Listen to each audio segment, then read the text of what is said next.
some comments thereafter spoke to that.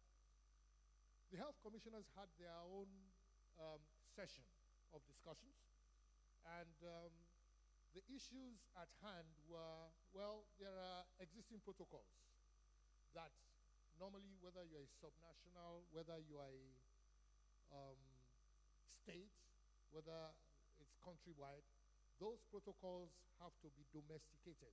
There are global protocols, there are sub-regional protocols, continental protocols. There was also the discussion on how they coordinated the different challenges that each of the states sort of confronted. They talked about leadership, they talked about communication, and they singled out the role of development partners. Each state every state that had built up a relationship with development partners prior to COVID-19 had easy access, or at least had certain platforms to be able to enjoy. Then we had a session with civil society, which essentially talked about their role in surveys, in community mobilization, in civic engagement, and in awareness. Next slide, please. The takeaways that we had from yesterday, really, is as follows.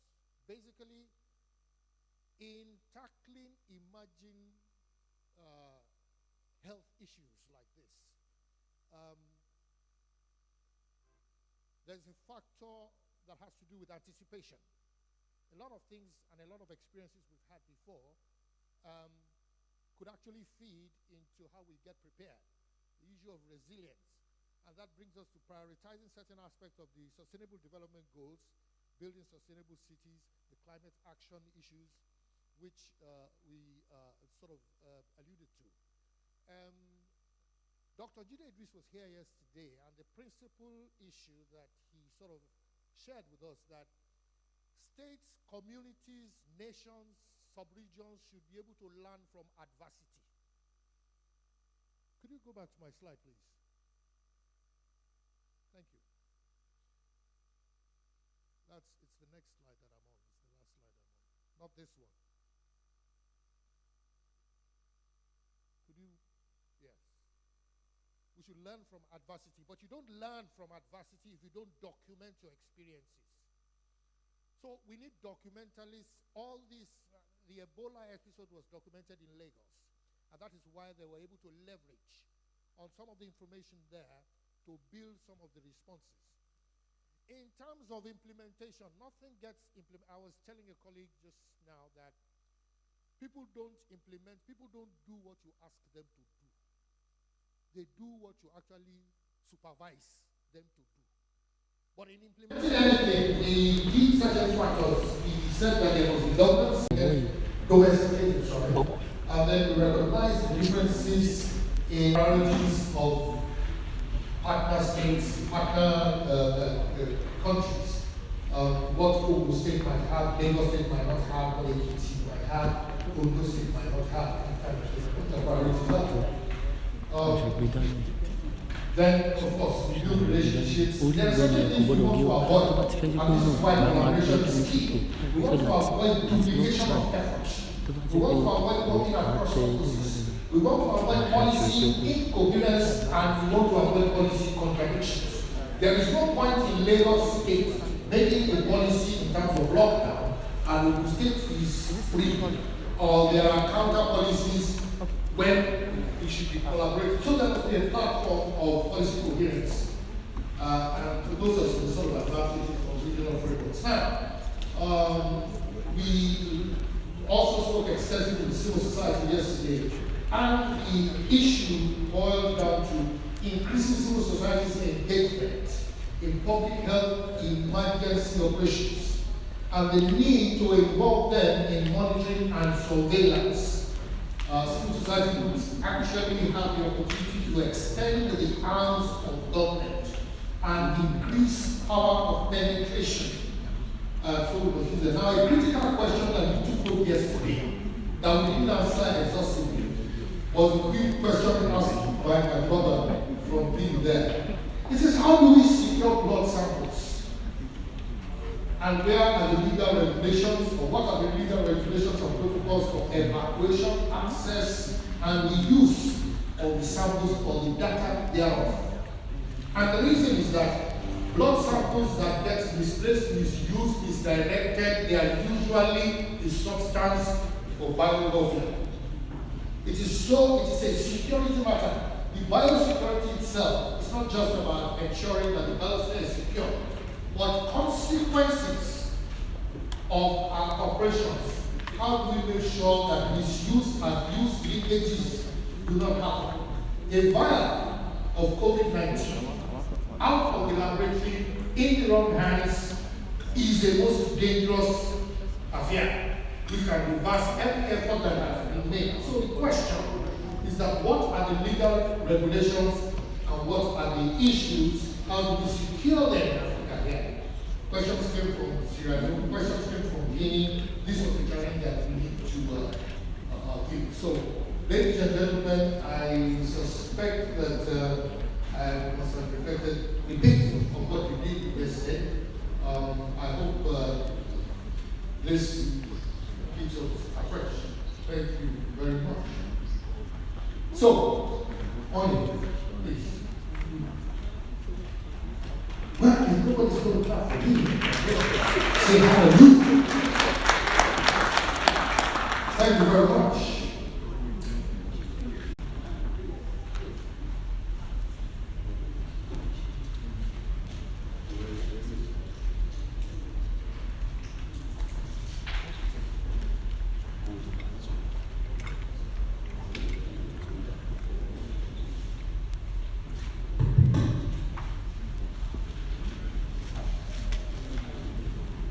The Honorable Commissioner for Health, Professor Akin, the Honorable Commissioner for Environment, who has stepped out very briefly, distinguished ladies and gentlemen. I'll be talking today on organizing and resourcing an economic epidemic response in Lagos State, which is a reference to the coronavirus epidemic that we're trying to get out of right now. Okay. The objectives of the response were one, to coordinate and enhance preparedness to prevent importation of the virus through strengthening of the points of entry. So first, try and keep the virus out. Then the second point was to develop an articulated response plan for containment in the event importation, the virus gets in. So we had what was the incident action plan. Then the third objective was to develop a risk communication strategy to engage with the public so that we would be able to educate the public properly on what was coming and the best way to take care of it. And one of the next objective was to set up and coordinate the functions of an emergency operations center for the virus. Then we also wanted to develop diagnostic capacity, which involved sequencing and procuring primers and all the stuff that the lab people did there. And then we had to also then isolate and treat the positive patients.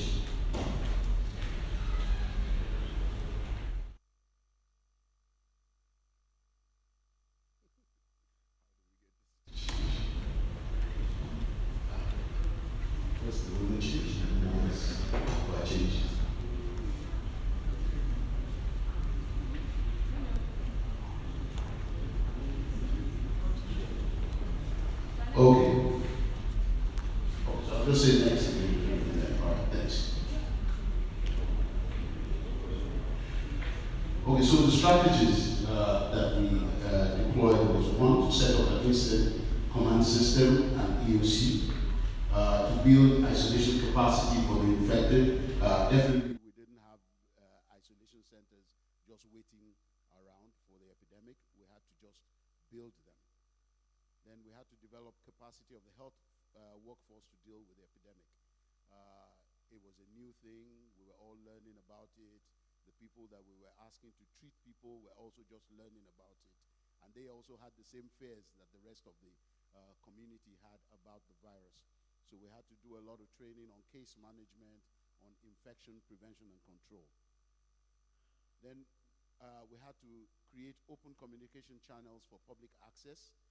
Some of you will remember that initially the first few numbers that were given out to the public were personal numbers of people involved with the response, and that didn't seem to work very well because one, it took away their lives completely, and it was not a very convenient thing.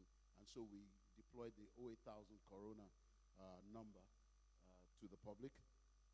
Then we had to strengthen media engagement and risk communication, again about putting out the right information, the right knowledge, and then to manage whatever misinformation that was going through the social media.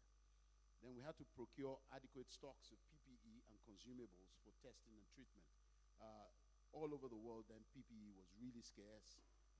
Shipping across the world also was delayed, so there was a problem ensuring that we had enough PPE available. Then we had to develop laboratory capacity for testing, which was, we were testing for a new virus, so we had to ensure that we had enough laboratory capacity to do that for a state with a population as large as Lagos. Then we had to strengthen logistics for transportation of samples and manpower. And then we had to find a way to test, isolate, and treat. So the organization started with the incident command system, which was launched by the governor on, I believe, the 3rd of February. Now, those of us following will know that the first case actually came in on the 27th of February. But by the 3rd of February, the state had already launched an incident command system in preparation for what was coming. This was headed by the incident commander, Mr. Governor himself, and then the deputy incident commander, the Honorable Commissioner, and then the permanent secretaries, and then the incident manager, and then the emergency operation center. The deputy incident commander was supported by the other cabinet members, and then they also created a smaller unit of members of the EXCO that was called the War Cabinet, who reviewed the data and the direction and the trends and would make suggestions like locking down, easing lockdown, and all those policy decisions were made at that level. Next. Okay, this, well, relatively busy slide, but also because of the resolution of this thing, it shows the EOC, how it's arranged, and the incident manager at the top, and some of the pillars that are there, and the involvement of our development partners. Next. Then these were the pillars that we had. We had the emergency call center, the epidemiology and surveillance pillar, which was the one that was doing the following up on contacts, that was going to people's homes to test. We had the infection prevention and control team that was training people in all the hospitals around the state. We had the laboratory, which was the engine room for the testing. We had the case management pillar that was handling all the treatment. We had the logistics pillar that was making sure everybody had what they needed. We had the psychosocial pillar that was dealing with psychosocial issues with the infected and people who were related to the infected. We had the research pillar that was trying to catch up with research on the virus, and also trying to test rapid test kits to see which ones we would be able to deploy to speed up testing. We had the social mobilization and risk communication pillar that was responsible for dealing with the public, educating them, addressing myths, and dispelling rumors. We had our evacuation pillar that was going to people's homes to pick them up, to move them to hospital. We had the decontamination pillar that would move into any home or facility or institution to decontaminate after there's been an infected person there. And then we had a human resources pillar dealing with the issues around human resources and ensuring that they were all taken care of properly. And then we had our point of entry, which was really a federal response, but we had to.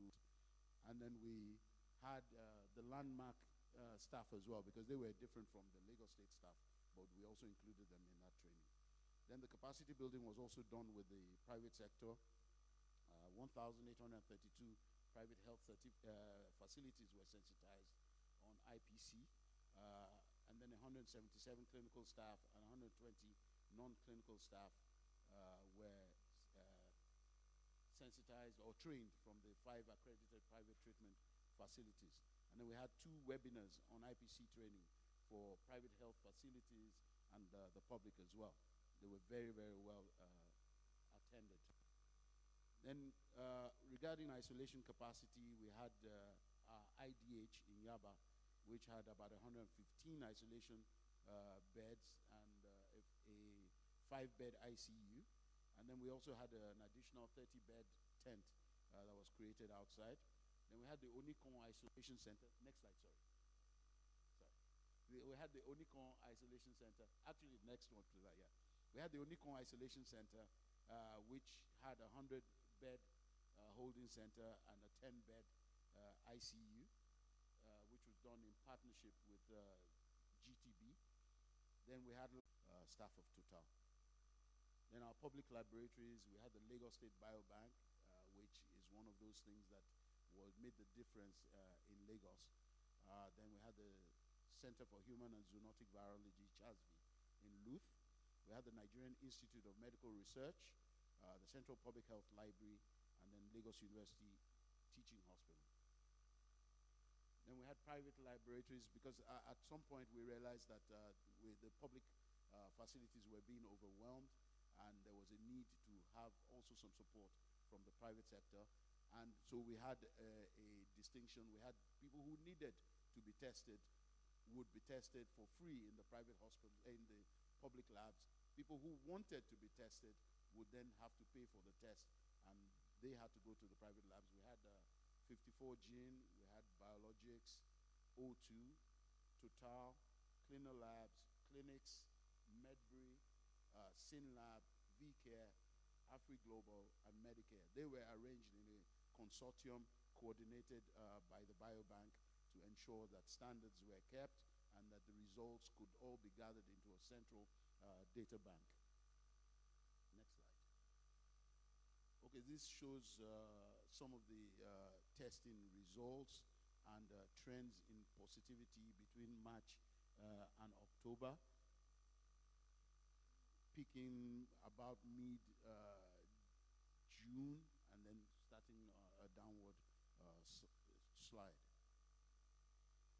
This shows total numbers of people that were admitted and discharged, and an overall case fatality rate of about 8% in the cases that we admitted and discharged. Now, our risk communication and social mobilization group engaged with the religious organizations, the artisans and other people in the formal sector, government agencies and parastatals, the organized private sector, the educational sector, and conducted a lot of community sensitization. Next slide. There were weekly press updates by the Deputy Incident Commander, weekly press briefings by the Incident Commander, TV appearances by the directors and staff in the ministry to just educate the public. We had billboards, we had IC materials distributed all around the state. Focus group discussions were conducted in 376 wards across the state, and over 125 markets and 25 motor parks were visited where they engaged with the people there. Then we also, as I said, provided psychosocial support to some of our infected people, and there was 13,217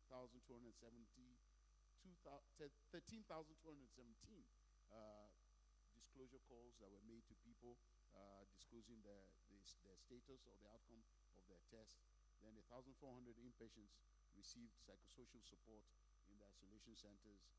Home care support group sessions were also held, and we had 20 individualized support and crisis intervention for survivors. And this was done through telepsychiatry, face-to-face consultation, group sessions, and house-to-house sessions.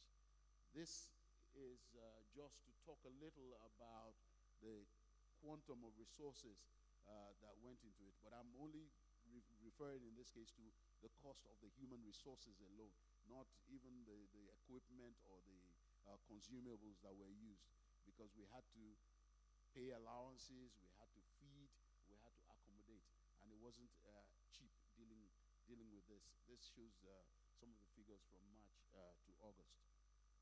Next. Then we had, for our logistics, the government provided 10 pickup trucks, 5 buses. Then we got donations of 11 ambulances, and we got loans of some buses and drivers from private organizations. We got loans of pickup trucks and drivers from some organizations, and 2 large capacity buses and drivers too from some organizations to help us with moving our staff around. So what were the critical success factors? I think the key one really was the support of the incident commander. He took charge. He knew everybody involved in the response by name, and I think he actually became an expert in biosecurity during this epidemic. So we had a lot of support from him, and he made everything we needed available. The rapid release of funds also helped a lot. Then the existence of a BSL-3 laboratory and the expertise that was in it, all the trainings that they had been going for and the capacity that had been built was very, very useful here. Plus the prior experience of Ebola in Lagos, I think, also contributed. We had an effective epidemiology surveillance system that could pick up on cases quickly and did a lot of effective contact tracing. Like I said, the previous preparation, setting up the incident command system, beginning to lay the groundwork in preparation for the virus coming in. I know a lot of people were praying that it wouldn't come, but they say, by all means pray, but tie your camel. So I think we did that. We tried to tie our camel while we were praying, and we did a lot of preparation for it. So there was a lot of support from the private sector.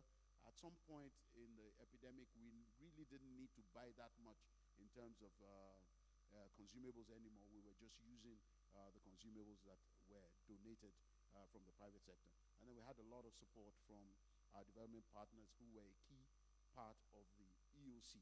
Next slide. Now, challenges. One of the initial challenges we had was the skill gap that we had. For instance, we were trying to get ICUs to work. We had very few intensivists available, so we had to now start building capacity to train our anesthetists to be intensivists. And so that created some challenges, and I think one of the lessons learned is we've got to build that capacity in state going forward. Then we had inadequate PPEs. It was a problem all across the world. Getting enough PPEs wasn't easy. Then we also had the challenge of irrational use of PPEs because people were basically scared for their lives and just wanted to wear everything they could at the same time, even though the science said it wasn't that necessary to be fully kitted like you would be for Ebola. But that also prevented challenges. So the little PPEs that were available were just constantly being consumed. There was stigma as a challenge. So a lot of people didn't want evacuation teams to come to their houses to pick them up, and so would hide their address or hide their identity because they felt it was stigmatizing to be known to have COVID. We know some estates that would even lock residents out once they suspected that they had COVID or they saw Chinese residents in their estate, they locked them out. Then there was fear on the part of all the health workers, which made it hard initially to staff the isolation centers. Then we had some challenges with getting data, which got addressed later on. But I think also those are some of the things that going forward we've got to prepare for ahead to ensure that we can keep up with the data. Then at a point during the thing, because we noticed that we were a lot of our cases most of our cases were asymptomatic, and so pictures of them in isolation centers generally just having fun made it hard for people to believe that COVID was real. We shifted to the home care strategy, and we started giving out these are home care parks and visiting people at home or calling them with our telemedicine, eco-telemed program. So this is a picture of the home care pack that we were giving out to everyone who was being managed at home. So thank you very much.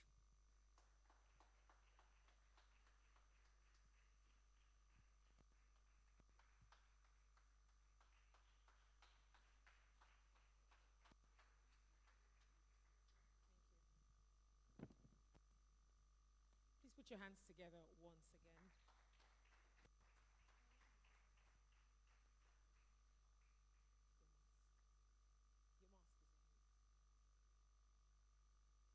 Your mask is on.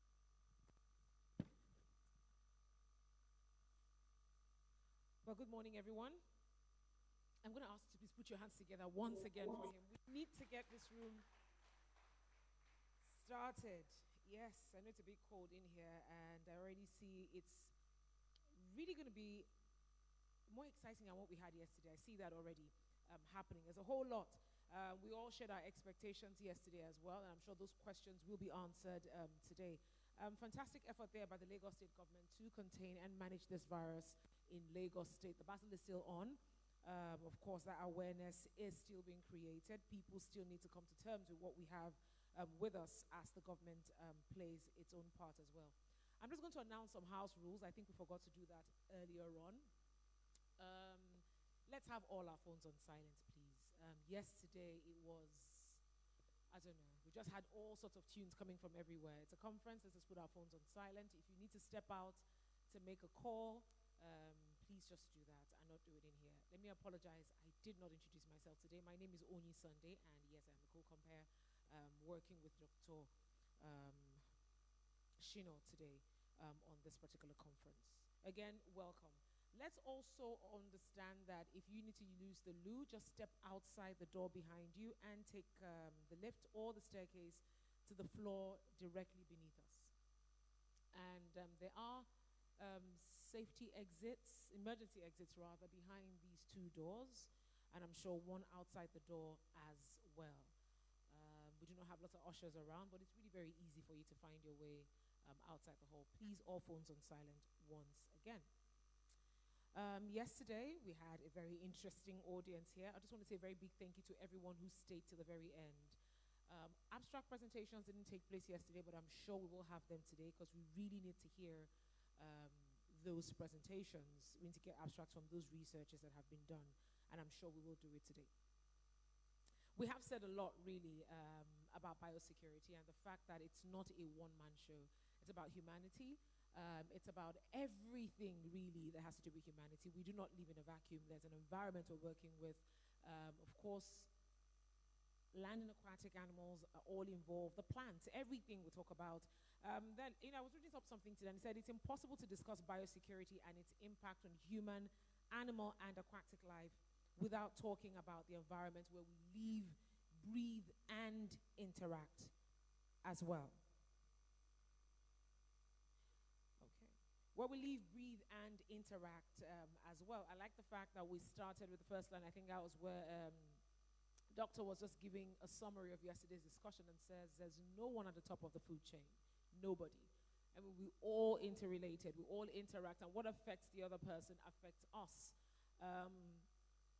I was reading up something again that talked about the fact that if we decide to eliminate the role animals play in all of this, we must understand that even from the mere movement of the consumables of animals from one country to another, there is also a risk involved in that place. So when you even really try to break it down, you really cannot just isolate any factor. Something will definitely come back to us. But before I introduce our next guest, I would like to recognize the staff of GET rather. They made this possible. I stepped into this hall today while they were still trying to test, and I just had to stop and smile. There's an award ceremony happening this evening as well, where we'll recognize everyone's efforts. At the same time, the conference continues till Friday, and it's a whole lot they've put in to make this possible. So at this time, I would like to call on these people, and I'd like you to put your hands together for them. So please encourage them for the work they've done and the one they get to do as well. Please put your hands together, and let's recognize Dr. Ayodotun Bobadoye. Please put your hands together for him. He's the Chief Operating Officer. We can make that louder, and I'd like you to stand when your name is called. Please give us a wave. That's him over there. Yes. I'd also like to recognize Dr. Babatunde Saka. He's the Global Executive Secretary, GET. Please put your hands together for him. Thank you. Please do that again. Please, can you just give us that wave? Thank you. Thank you very much. Please also appreciate Ife Olua Alabi, Project Support Officer. Ife is right there with her baby. So mommy duties, office duties, she's taking care of everything. Ife, well done. Ife had been on the phone with me right from Ibadan on this particular issue, and she's been working non-stop till late. And I also like to recognize your baby, Ife. The baby has been very quiet, I must say. Yes, he's awake and he has not cried since we started this conference. That's a miracle. Omomi is also here. Omomi Ogutuga, she's here, the admin officer. Omomi, that's her over there, that very pretty lady with the striped shirt. Hello. Gloria Olorunfemi is also here, project support officer. Gloria, where are you? That's Gloria in yellow. Please, if you're not going to clap for the men, please clap for the women at least. These ladies have been holding it together since this conference started. Ladies and gentlemen. Is going to be on four legs. We are looking at biosecurity and environment. We are looking at geodynamics of solid waste management in Lagos. Then we dovetail into the earth implications, and then we try to profile some way forward. Next slide, please. Next slide. Talking about biosecurity and environment. Let me say that I don't need to explain or define what biosecurity means to all of us here in this room. We have a very thorough understanding of what it means. But just to say for this presentation and others that may be watching, biosecurity refers to measures that are taken to stop the spread or introduction of harmful organisms to human, animal, and plant life. And such harmful organisms are prevalent in the ways we dispose our waste. We try to marry biosecurity and environment together. And we are saying that the way and manner we dispose our waste in our homes, in our offices, and in our schools and our markets has something to do largely with how we are going to prevent pandemic or diseases from coming into our homes or into our cities.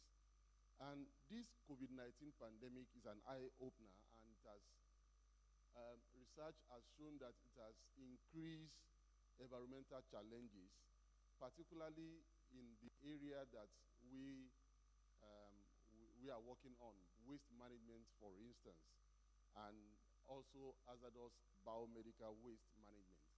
Because the environment is the custodian of the management of the waste that come from our home and then come from our hospitals or come from our lab. And we need to also understand that how we keep the handlers of our waste safe up to the dump site has been a challenge here in Lagos.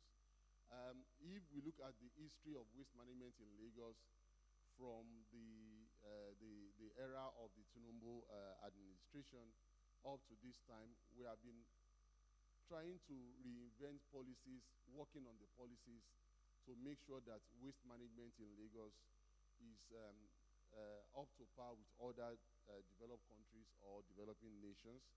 And we understand that the challenges in every one of us managing our waste or keeping our waste safe is something that we have to deal with, and we need to continue to educate ourselves. And one of the challenges that we have is that many of our operators and even many of the local governments, they don't have the technical capacity or the financial wherewithal to manage waste. It takes a lot of money to manage waste, to dispose, because let me say that management of waste does not start at when your waste is collected from your home. The management of waste starts at the way you dispose your home. What we are doing now in the ministry and LOMA is to begin to educate people that we need to sort our waste from the sources of generation. What we do largely is we commingled our waste. where everything goes into, both organic, non-organic, goes into one basement or one container. And because of the underdevelopment in the waste management value chain, we have informal sectors, we have scavengers. They just come to your house or the frontage of your house, rummage through your waste, trying to take the recyclables out of your waste. And some of them even take syringes. There was a time, I don't know whether it is still in use now, when you go to salon, the women use some of these biomedical waste for rolling their hair. And you can contact something from source. So we have identified that the technical know-how is not there. And we have also identified that the financial capacity is also not there. So these are the areas that we are trying to manage. Next slide, please, slide 6. The proper management of our municipal waste is of primary importance to us, like I said, because the better we manage our waste, the less disposed we are to biosecurity issues or threats. If I'm able to sort my waste from my house, put the organic separately from my recyclable, and what we also call waste, I dare say from us in the environment sector, we call it resource. Because a waste to you is a resource to another person. The cans, the bottle, right now in the ministry, we are doing a pilot on recycling our bottles, all these single-use bottles. So you see our cleaners going from office to office to take the bottles, the water bottles, and then take it to the recycling bank, which is domiciled in our ministry. And they get weighed and they get points. At the end of the day, sometimes in a month, some of them go home as much as 4,000 naira, 5,000 naira, depending on the volume of the bottles. And we also encourage staff, the bottles, the cans you use in your house, put them together, bring them in your car, you get weighed. I have 5 kg waiting for me to collect, but I've not been consistent with it, and these are the things that we are trying to do so that we can manage our waste and manage our environment better. Because as it is, sincerely speaking, we don't have a landfill site that we can be proud of yet. What we have is dump sites. And regrettably to say, Olusosun has passed his sign-off years. But we don't have any alternative now. Some years ago, Olusosun self-ignited. And many people thought that it was the environment that puts it on fire. It was not. It was not so. It self-ignited because of the high volume of gas underneath those wastes. The high volume of methane. And when methane reacts with the necessary catalyst, oxygen for instance, it ignites itself. And because we have loads and loads of methane in Olusosun, and the resultant effect is that the neighborhood around, the houses around Olusosun, they were having some challenges with their breathing challenges, and some of them are saying they are coming up with bronchitis and all whatnot. So, in short, waste management refers to collection, transportation, recovery, disposal, and supervision of this operation, and the aftercare of the disposal sites. Next slide. This is a picture of Olusosun. It's an unhealthy picture. If you look at that picture, you see a lot of things there, and one of the things you see is nylon, which are not going to degrade for a long time. It takes longer years for nylons to degrade, for bottles to degrade. Your banana peel can degrade quickly. your food waste can degrade quickly, but all these bottles, all these bags, and this is what we have, and this is what we are trying to change. And with this, you can imagine the amount, or imagine the kind of health challenges that's going to come. Some people are working here 24/7, informal sector, scavenging through this rubbish. But because we call this rubbish, they see wealth from it. Let's look at the geodynamics of solid waste in Lagos. That's when we understand the kind of things that we are going through. Lagos is a city that is housing over 20 million people on a very small land area. In fact, we have more water bodies in Lagos than land space. And everybody in Nigeria comes to Lagos because this is where it is happening. Our population is increasing. There was a time we tried to do a study that when 3,000 people enter Lagos on a daily basis, more than 75% of them don't go back. And they don't even have a place to live. And those people are the ones that generate more waste than the people that have a place to live.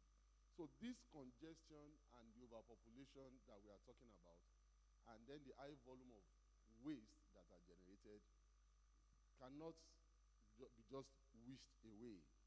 And since 1999, we have been, I entered service in 2000, and when I was moved into the ministry, one of the challenges, one of the tasks that we are faced with is solid waste management. The whole thing that we are talking about in environment, solid waste management. And then we don't have a closing time. What we know is we have a resumption time. Your closing time can be 2 o'clock, can be 3 o'clock in the midnight, trying to solve this issue. But here we are. Some of our challenges or our problems are policy somersaults. We are not consistent with our policies. And when we take one step forward, we draw back because of the political terrain and then some limitations. And one of the policy somersaults was experienced some few months back or few years back, where we tried to change the whole face of what we have been doing for 8 years to a new program. The program, I dare say, is not that bad, but the implementation went sour at the middle. So there is a need for us to understand properly the waste structure of Lagos. We need to do a waste characterization. We need to understand what we have, and we need to know where we are going. And we also need to know the limitation of our topography. I've heard people say, what are we doing? We should have a landfill site that's going to be sanitary. That is not the picture that we showed earlier, an engineered site. Yes, it is possible, and it takes a lot of human resources and financial resources to build such a system. Today, I told you that we have 20 million people, over 20 million people in Lagos, and statistically we generate over 13,000 metric tons of waste daily.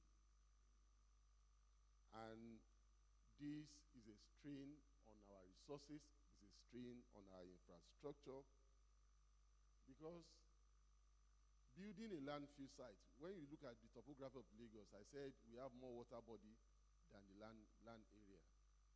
We cannot, for instance, now build a landfill site in Ekwe or Lekki because of the water table. We cannot build landfill sites around Badagry because of the water table. The only available area for us to build landfill sites is either in Mushin, Alimosho, on the mainland. But we can also understand that these areas are populated, overpopulated. When Olusosun was conceived, there was no community around Olusosun. The Olusosun was a child of circumstance. It was the excavated laterite from that area to build the western, the road, and there was a large gully. So we said, okay, let's use it temporarily, and then we move. And the temporary use of that place became a permanent feature. Now, for us to build a landfill site, some years ago, they are trying to build a landfill site around Ekwe, and one of the challenges is that what technology are we going to use to protect the water body? Because the water table around Ekwe is very, very high, and if you start dumping our waste there, what you see is that there will be a percolation of the leachate, which is a cocktail of so many things mixed with our water. Is going to kill our fishes. It's going to even kill the people. There is going to be all sorts of illnesses coming. I watched a documentary some years ago about pesticide in India, and what it did to their plants and to their water was nothing to write home about. In fact, I used that video for my program when I went for a study outside. So we need to know that we don't have choice of land to build a landfill. And that is why we are trying to have a relationship with our sister states, Ogun State, for instance, and try to, have a joint project. We tried it during the Obasanjo era, the metropolitan city headed by Professor Mabo Ogunje, but it was truncated, whereby we are proposing that we should have a landfill around the Ofada Mowe. That is after we'll have done all our feasibility study and find out the area that is useful for a landfill site, so that we can jointly build it and then have TLSs, transfer loading stations, or material recovery facility within Lagos. So when the operator comes to your house, they pick your waste that you have sorted, they will take it to the TLS, they will take it to the MRF, and then in the night, a trailer will now leave from Lagos to go and dispose it outside the city. So having said that, we cannot just be citing landfill sites indiscriminately so that we can avoid biosecurity waste. Next slide, please. Next slide. So one of the things we must also understand is that we must marry, there must be a linkage, next slide, a linkage between structure collection and disposal.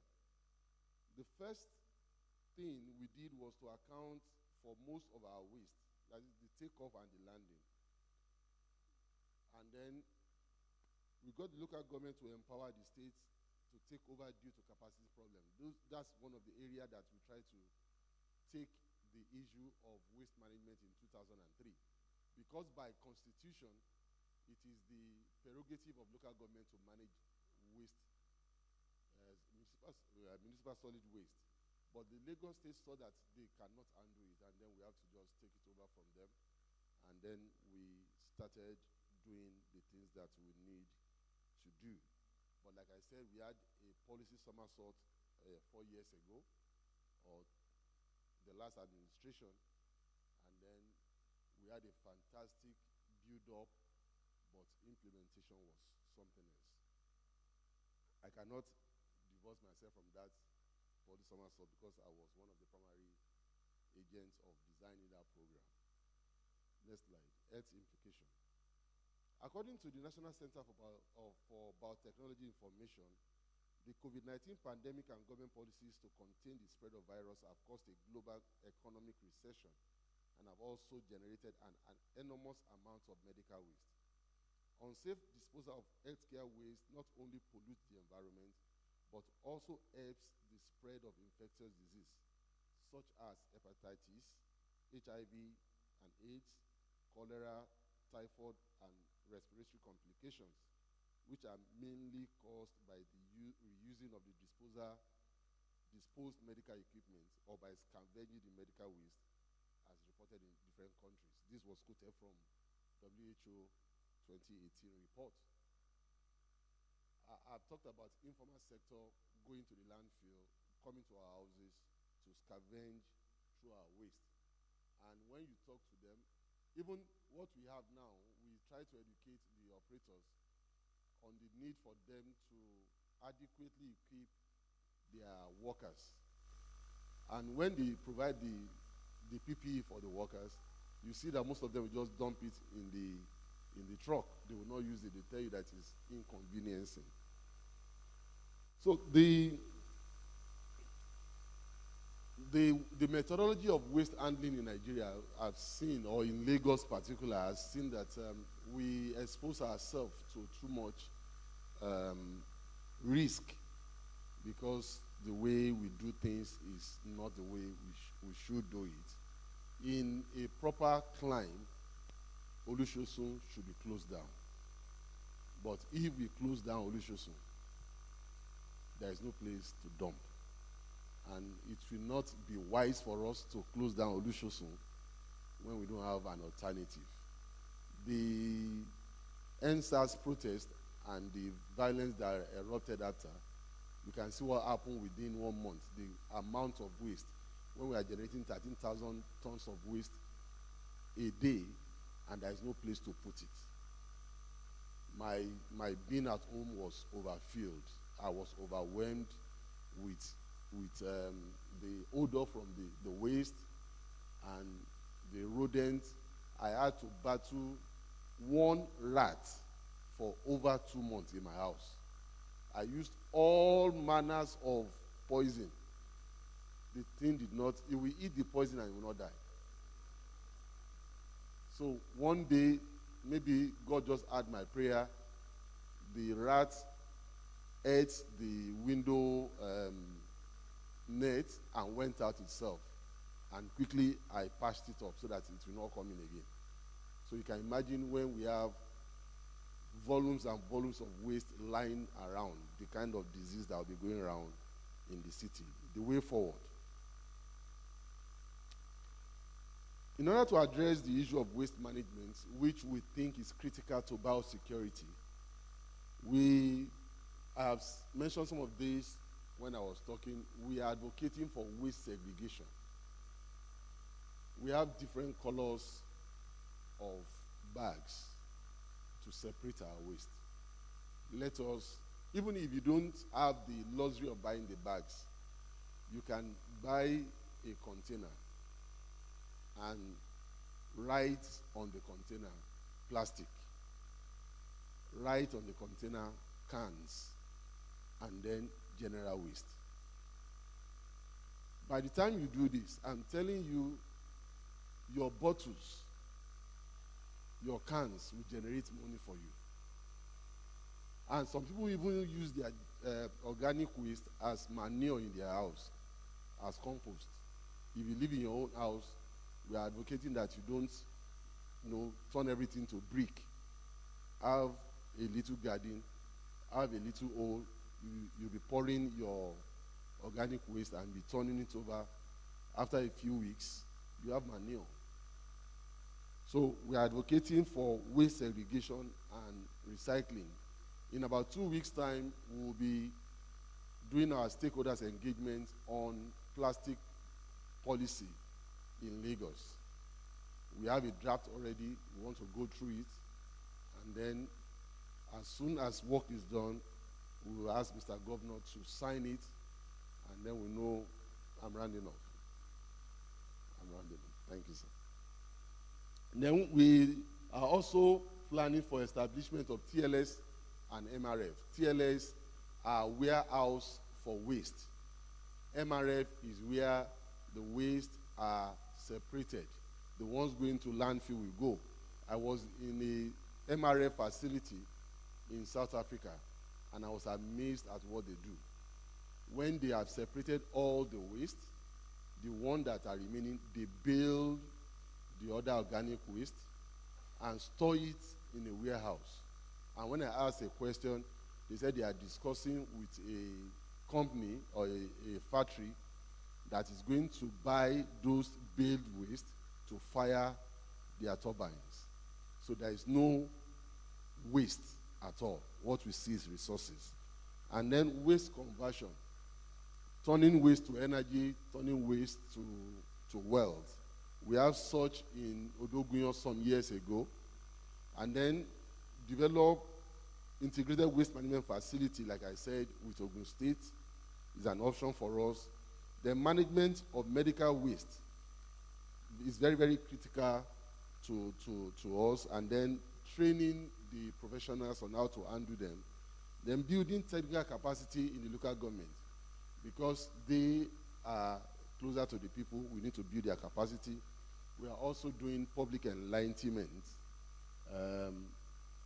and awareness on how to manage our waste and how people to also respect the waste operators when they come to pick up their waste. The next few slides are pictures of where we want to be. I have a very wonderful landfill site. This is the Odogunyo we did several years ago. And next slide. The punchline here is that waste management must be seen as earth issue.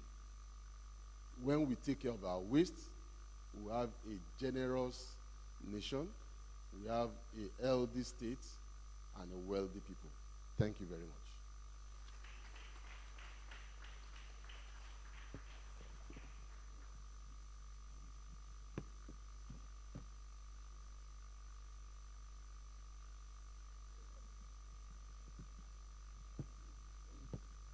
Thank you very much. Could you give Mr. Bankole Michael another round of applause? He's the representative of the Honorable Commissioner for Environment. The Honorable Commissioner for Environment was one of the very first people that came here, and he sat down patiently until he had a call. So we want to thank you very much, sir. And please extend our deepest gratitude to the Commissioner. I hope he will make it for the gala night. Thank you very much. We'll have a slight adjustment on our program. We have Professor Olamide Adeyemo, who is the Deputy Vice Chancellor. She is going to be speaking to us via phone. She has to go for a meeting, so we have pleaded with Dr. Okulaja and Dr. Saka to please adjust and allow Professor Adeyemo to give her presentation. So, do we have her? Professor Adeyemo is the acting Vice Chancellor of the University of Ibadan, I believe. The Deputy Vice Chancellor, sorry, and I think acting for now. Is she ready?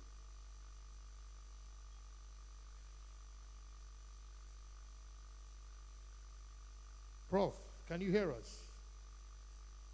Okay, we can see your presentation, but do we have her audio?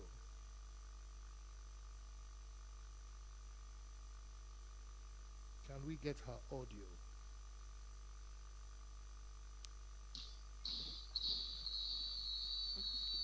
Well, as we all know, there are two. Can you hear me? Good morning. Okay, good morning, ma'am. Are you good to go? Okay, good morning. Yeah, good morning, everybody. Excellent. I'm sorry to have you rearrange the schedule. I've been duly introduced, and I was worried when you said acting Vice Chancellor. However, I am the Deputy Vice Chancellor, Research, Innovation, and Strategic Partnership. And for this presentation, I'll be doubling as the head of the containment and decontamination team for your state. My presentation is centered around COVID-19 and the safety protocol compliance, the Oyo State model adopting indigenous practice, GIS technology, and media partnership. As an introduction, the burden of enforcing COVID-19 related measures as during its spread worldwide. For all we can see, most people do not take seriously. So enforcement of COVID-19 precautionary behavior cannot be homogeneous because every society is different, and we need to be creative in the way we approach things. In Nigeria, the unofficial indigenous alternative system models of control, justice, law, security, and enforcement are well established as been very well known. The model of self-policing is acceptable in Nigeria and maintained principally because the communities that operate them recognize and accept them as preferred alternatives to official local-based models using for enforcement.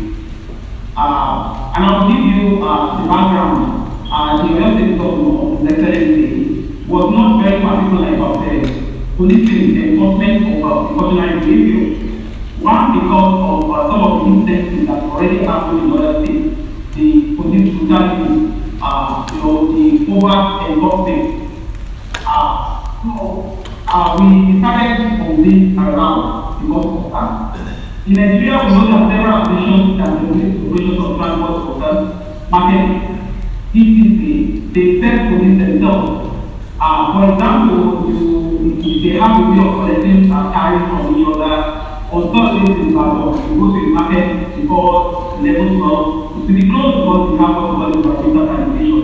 And we have some supply and around companies.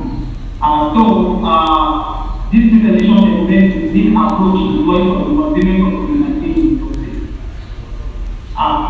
The Oyo State Decontamination and Contamination Team was inaugurated on 13th April 2020, which I heard. It's supposed to be a town mix of academics who came from the back of the back, and then a bit of government officials, and then the industry to back of the The goal was to fill the containment gap, including providing strategic conservation support in Ibadan, which was then for COVID-19 hotspot. And one of the things we did in managing things was to produce digital and hard copies of COVID-19 contamination protocol. COVID-19 was not any or the part of them. I mean, the way we approach the contamination process has to be different. So we produce a protocol to guide contamination. And then when we saw that, the contamination process, containment process, has to be something that everybody has to take responsibility for. Most of the time in Nigeria, we look at the government for almost everything. So what we did after was this bridge wise and in English and in which was widely translated. So we made your office, we made the house, we broke it down to how we can decontaminate, and this was widely translated. And then towards post-lockdown, we produced containment guidelines for schools, for public spaces, and this was also widely distributed so that people would not be aware of what they need to do. We can't just open schools and so they go on and without letting them know what the new normal is supposed to be. All these are also available on part of the heart of the. And then one of the things that we did was to provide ongoing contamination and containment on the incident of COVID-19. And like I said, this is a counter collaboration. And it also for me, being somebody who has a supply in mind, just takes the fact that for us to tackle this kind of issue, everybody that has to practice has to come together. Because while the doctors and all those frontliners were dealing with the patients, we were like back then dealing with the containment care. And we did a lot of public sensitization to media as well. So we go on to this radio stations and television stations to talk about this from time to time to let you know. And one of the benefits, I was just like, one of the benefits that we got from the fact that whereas people are very sensitive when it goes to doctors, this from the other end, we got a lot of trust from the public. Because you, like this, I wasn't thinking together of anything. And so when I said something, it was more believable than you know how people are when you want anything that has to do with something and they are getting. So one of the challenges we saw was that spread of COVID-19 is after there was widespread non-compliance with COVID-19 protocols. People were just careless and academic about government was used and all that, and social distance and all those kind of things that we need to keep this contained.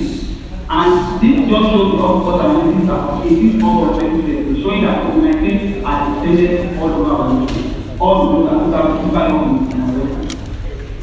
One of the things, when I talk about the industry backup, we had the GIS backlog. And one of the things we did was to how to do it, because when we talk about sensitization, we have to bring evidence to show. So we developed what we call a listening before the app, which was supposed to let the government responsibility, and we talked about all of shame and all of shame. So this is a picture of GSAM, and this was taken not by any of by ordinary people that had the ability to use their app to, when they see all this sort of contravention, to be able to report the contravention. And this is GSAM. And this is just the street, and that was how we knew that we were not compliant.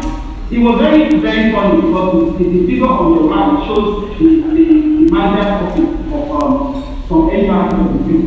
And we already had talk and discussion with them, but you will see that things are good that go to the store, but they still do not annoy the buyers.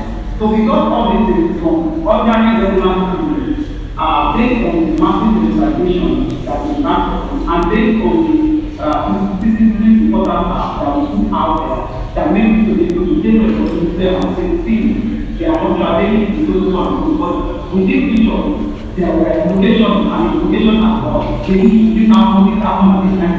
So even if the government is decided to report to be guided enforcement, and that was the intention. So at that stage, we have to be managing continuing approach. So we propose to the government that we have statewide continuing responsibility. What we were doing is that we needed to educate more to the state. And it was possible to enhance continuing response capability if we needed to contaminate or to contain COVID-19 then for this time. It will be difficult for us to do it in a way that we are trying to watch out on that. So to ensure compliance with the new culturalized and what we also did was to deploy them as well to ensure effective communication. So it was a network whereby we were all involved and we talk in real time. So if there was a case of COVID-19 in Amade, just tell the team that we need to move. And so that the help of the communication, record keeping of what we need to tracking the spread of COVID-19 as well and continuing activities. We have a GIS where you can see what we're doing in big time. This is not to say how is this structure? The structure is going to state so that each our people that we have each local government, one local government will give both these experience. And what we was to train local government officials, environmental health one that was because of course they were already trained and trained in the approach. So we were deployed and this was on board of all. What was the intention? This was to provide statewide contribution for both preventive and safety. And then they were both the contribution for community and advocacy to the soon. And what was released over that the each community use every resource to actually do advocacy. Everything people and stakeholders need to market and these issues on need for private. And because they were living in this community, they were all believable and they knew their role. So I think that helped, and they were also charged as their ambassadors. So now this are just 2 minutes of training and what we did and what the governor did also was, it was a network that was empowered.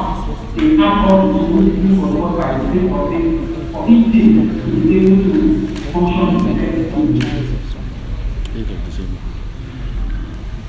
The other thing that we did, and it was not the board economy, what we have to by was what we call the initial plan, which was also represented by all the networks, was to hold what we call the traditional council meeting, which we signed for community consultation.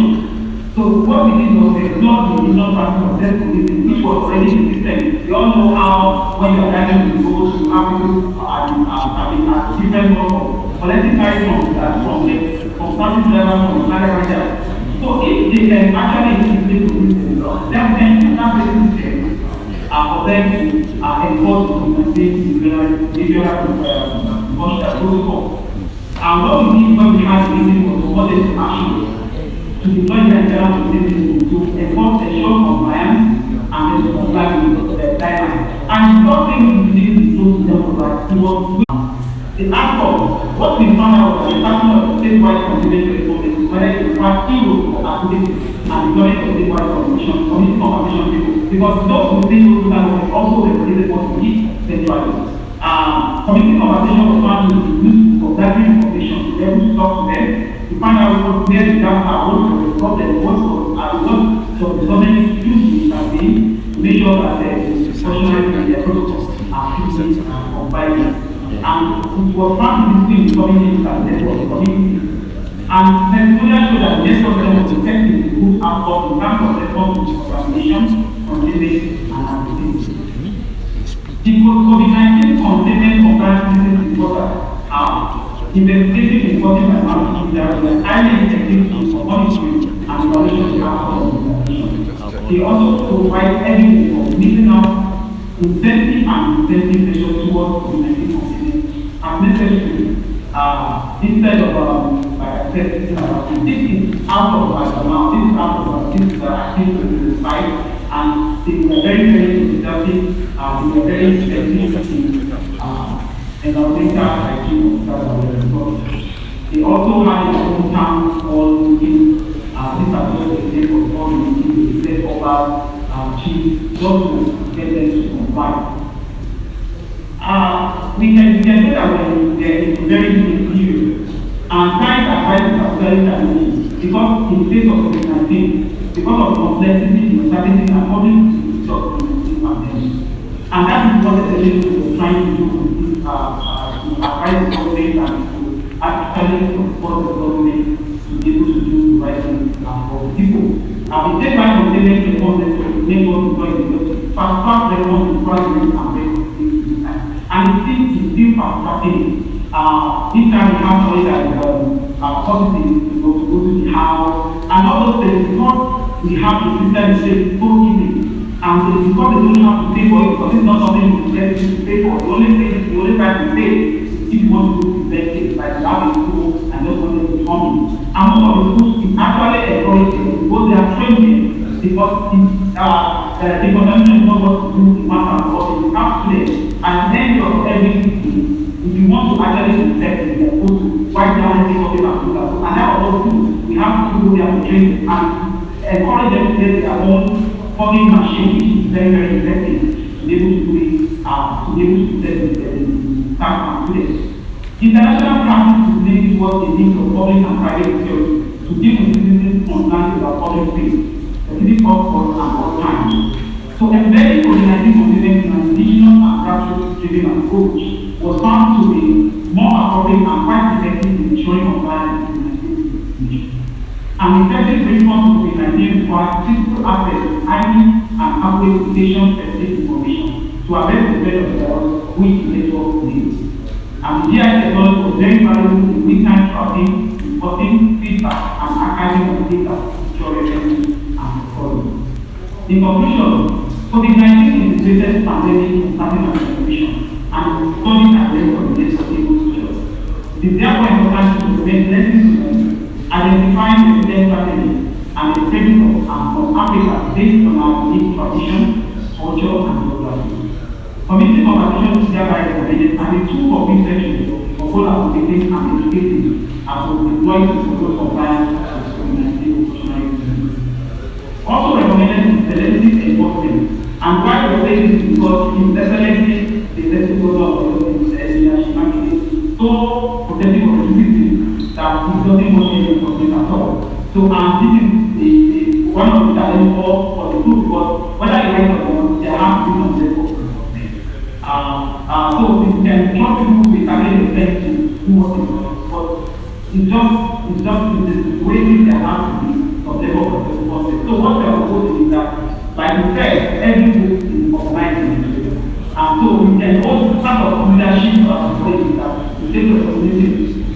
So we can actually use that since they have evidence to show. For example, you have people that don't then you know who's responsible.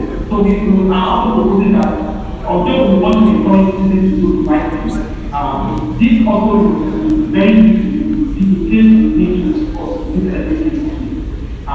With which contradictory application and life practice are sanctioned in the electronic direction this approach is then to people who have and considered in that part of the similar culture and similar department. I thank you for your attention.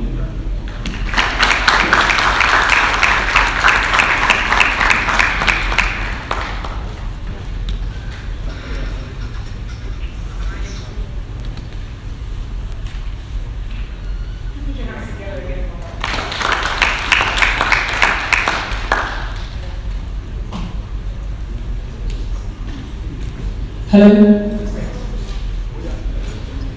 Amazing points to just raise there. What I took away from that really was the whole idea around community conversation.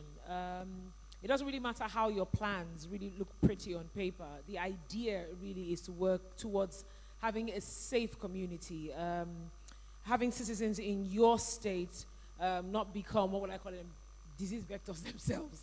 But then talking about using community conversation, partnership with journalists, use of social media, very, very, very important. And that really takes me back to the speech, the presentation we had earlier from the representative of the Lagos State Commissioner for Environment. It's really sad, I must say.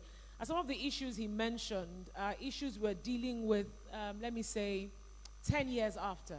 I remember it was the World Environment Day, I believe, and it was being celebrated at the British Council. And these were the issues that were raised, the issue about separating waste, especially in Lagos State. And that initiative was launched, but it was short-lived. I believe it only made it to a few bus stops in Lagos State, and we didn't find it anymore. Where you'd find the 3 cans that had the plastic, you had glass, and you had some other compartments, I think for the ones that can actually be, can decompose. Honestly, that didn't last for months. It didn't. And that question was also raised about, should we give households incentives for separating their waste? Would it make it easy? There are those who said, I mean, come on, it's for your own good. When you get home, especially here, when you look at the Lekki axis, there are people who, rely on bottled water. And you find that in their bins, you have so much of that plastic. And that's why when scavengers come through, they pick it up. And people said, would you be able to give people money if they were able to bag their plastics and separate kitchen waste as well? Imagine what will happen if people are better educated on how you can actually generate biogas, for instance.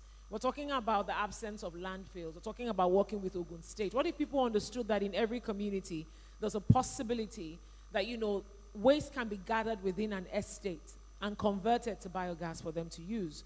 Or understanding that there's actually a port where they can actually come drop plastics. There are lots of estates scattered across Lagos. My point being, as pretty as these plans sound on paper, I think it's really important as well that we get the message out there for people to understand that it can be done. It is practicable. It is not rocket science.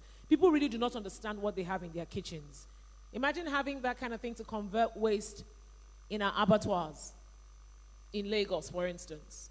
How do they dispose of the meat that people do not buy at the end of the day? Or even the bones that litter the market? You don't find them at the abattoirs. So you find the whole place stinking up, and they're also looking for where to throw what they have as well. So I think the solution really is with us. And I think that initiative 10 years ago also did not last or make sense, because people seeing it at the bus stops do not understand what you put it there for. So I thought it was just Lagos State trying to beautify the bus stops. So we really need to put word out there to educate them. Thank you once again to Professor Olanike Adeyemo and also the representative of the Lagos State Commissioner for Environment. I'm really hoping that for everything we've heard today, we will try to, practice that and ensure that we get down to the grassroots for them to understand better. Ladies and gentlemen, please join me as I welcome Dr. Olamide Okulaja to the stage, Director of Advocacy and Program Development at Farm Access Foundation. He's going to be talking about private sector participation in public health response. Please put your hands together again for him. It's a long walk to this stage. People do not understand that. It's a very long walk to this stage.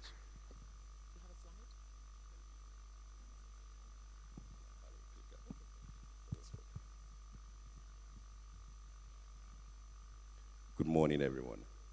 I'd like to recognize His Excellency, Mr. Governor, the Executive Governor of Lagos State. I'd like to also recognize the Honorable Commissioner for Health, Professor Akin Bayomi, and also the Permanent Secretary, Dr. Olusegun Ogboye, and also the COO of GET, the organizer of this event, Dr. Dotun Obadoye. Thank you very much for organizing this event. It is indeed a pleasure and an honor to be here talking to you today about the role of the private sector in a public healthcare response. If you do not mind, I will not want to speak from the podium. I feel rather uncomfortable standing on podiums and speaking down. People I like coming on the floor because I like it when it's an engaging discussion, and I have to stay on the podium. I'm told I have to stay on the podium, but anyway. I will see how we can sort of do that.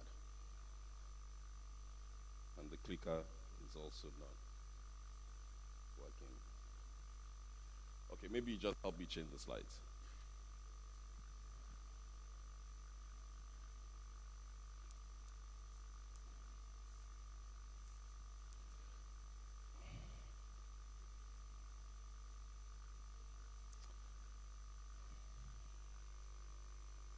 Okay, while we're trying to figure out the presentation, I can come down. Okay, thank you.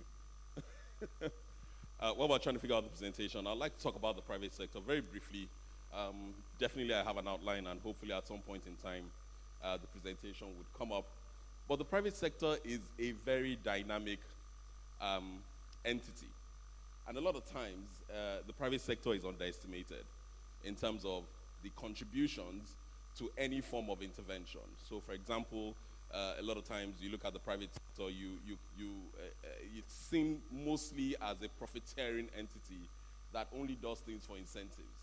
And that has built a lot of mistrust with governments over several years. So, if a private sector brings, an intervention, what comes to the mind of most governments is how does this private sector want to benefit from this, and this is going to be driven solely by profits. But unfortunately, this is not usually the case. So thankfully, my presentation is up, and I would like to talk briefly using the following outlines. First of all, we're going to talk about an introduction and the background. Then we'll talk about Nigeria in focus, Nigeria's response to public health emergencies, the opportunity for the private sector, Nigeria and COVID-19, and eventually we'll then talk about the Lagos State's response to COVID-19 and how the private sector was able to support that.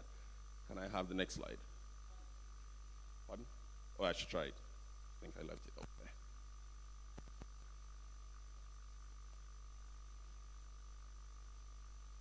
Oh, great. Thank you. Thank you, Dr. Saka.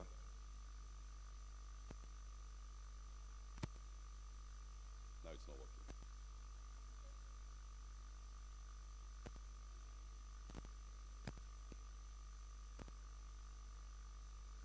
No, it's not. Just change the slide because of the time, because we're behind time. Okay. So a lot of the time, the private sector can be seen often to rapidly changing circumstances, namely, and usually knows the community that they serve incredibly well. Now, if you're going to do any form of intervention, a lot of the times, for that intervention to be effective, there's a need for you to know who you are intervening on behalf of. And the dissociation between government and the people sometimes occur because government usually operates from a helicopter pad or from a helicopter bird's eye view. But the private sector has taken a lot of time to study people and environments because this is the only way that they can put forward their interventions and become successful. So in any form of response, it's important to engage the private sector because they are very, very aware of how to deal with people.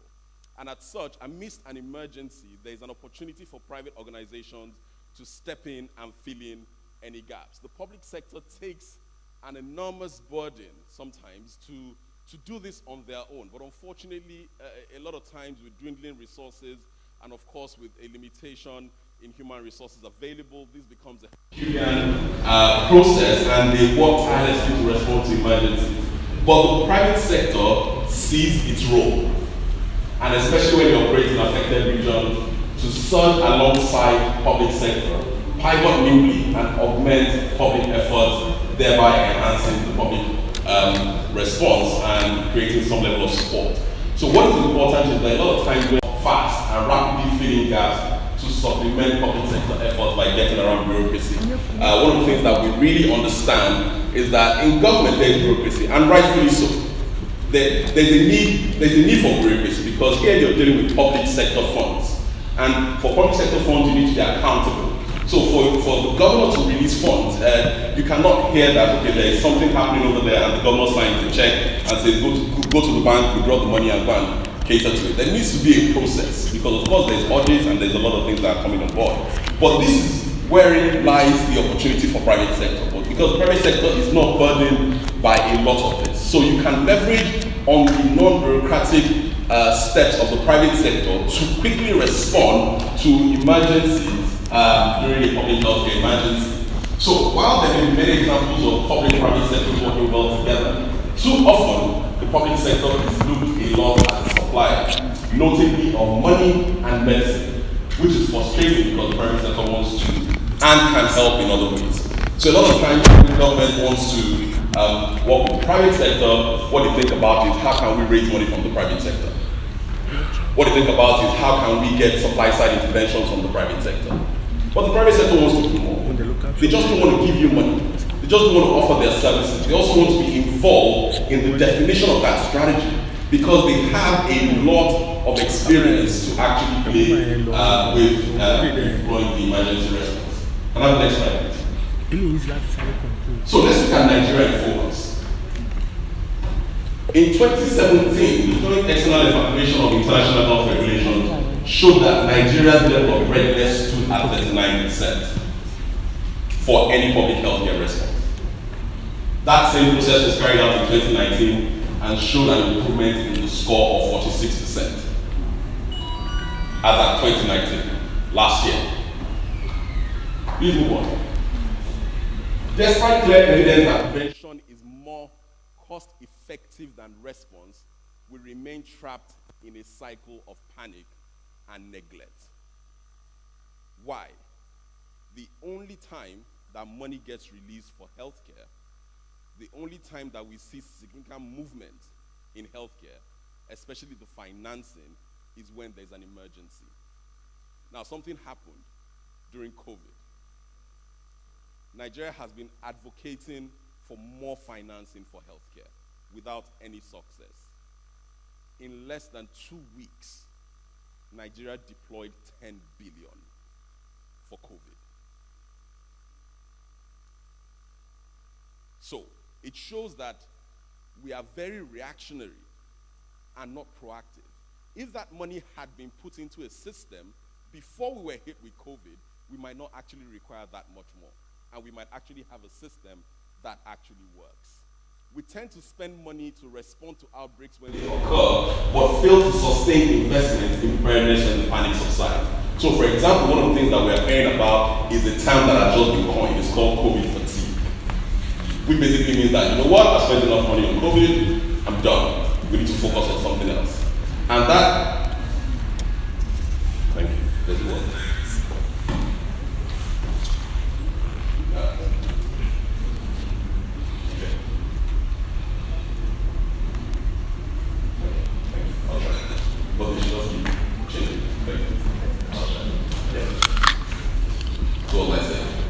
Yes, we tend to spend money to respond to when the government fails to invest in preparedness for when the panic subsides. So now we are hearing of things called COVID fatigue.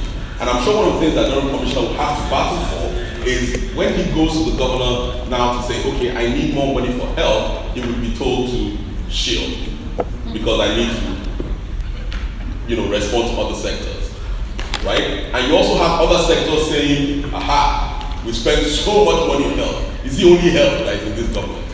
However, forgetting that public healthcare emergencies do not warn you when it's going to come.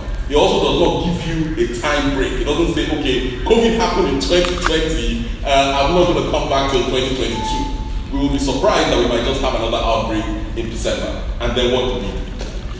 Now, you look at, in 2014, during the 2014 Ebola outbreak in Nigeria, several private sector players showed a keen interest and support for health security.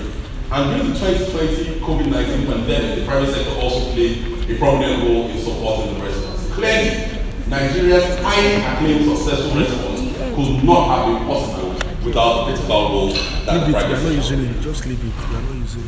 Yes. So let's look at Nigeria's response to public healthcare emergencies generally. In 2011, the government of Nigeria seems to have increased its own engagement in contending with public healthcare emergencies through the agency of the Nigeria Center for Disease Control. In 2018, the NCDC led the development of a National Action Plan for Health Security. This is a comprehensive multi-sectoral plan that established a projected cost of 81 billion naira. How many people know how much was released for that plan? Can you guess? Can anyone guess there? In 2019, NCDC budget allocation was only 1 billion naira. So NCDC created a budget to say, okay, for us to be prepared for the next healthcare emergency, for us to have our systems up and running, we need about 81 billion. In the budget was 1 billion. Now, this is very different from the performance.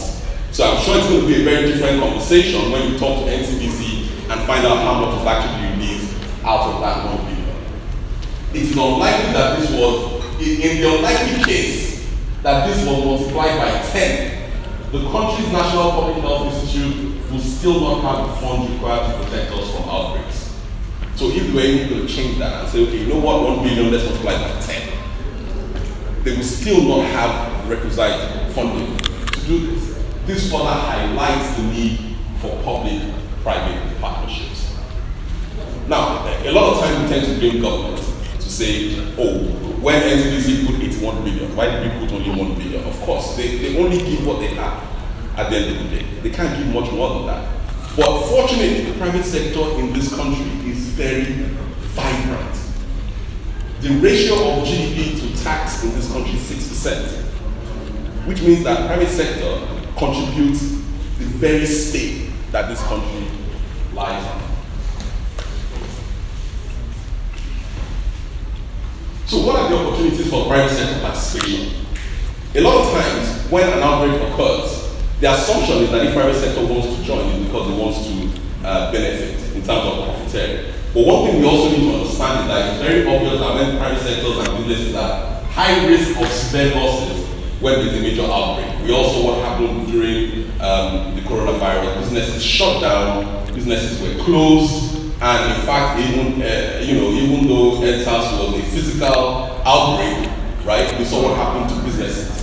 Okay, so the private sector has a stake in ensuring that they are able to work with government to curb whatever outbreaks are occurring. Therefore, the private sector needs to be proactively engaged in building a strong and resilient health security structure, and not just sit on the fence and wait for governments to tell them what to do. Investments in issues such as roads and bridges are seen as more viable sometimes than in vulnerable health systems. So, the private sector has a critical role to play in response to outbreaks. One, assist in increasing efficiency and effectiveness in disaster management. The partnership between private sector actors and public sector partners and recipients can also alter the strategic focus of disaster management agencies.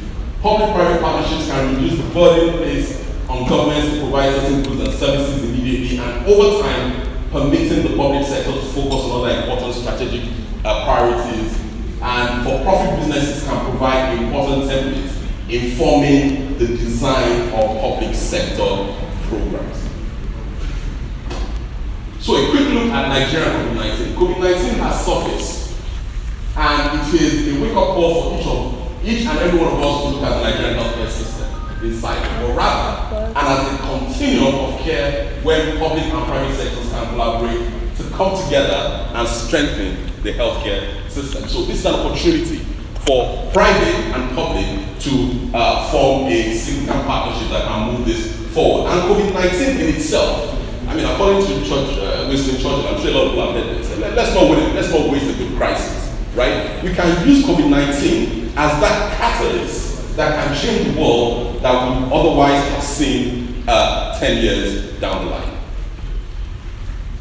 COVID-19 poses a significant threat to private sector activity, and the private sector has a direct stake in limiting the outbreak of the pandemic. One of the things that happened now is that, you know, a lot of people are talking about the second wave. Some countries have gone into the third wave. Now, whether it is a spark or a wave, second wave is going to come. We're going to have new infections. And we begin to see a lot of people thinking about it, how are we going to contain this? The private sector is actually more worried than government because they're thinking, are we going to go into another lockdown?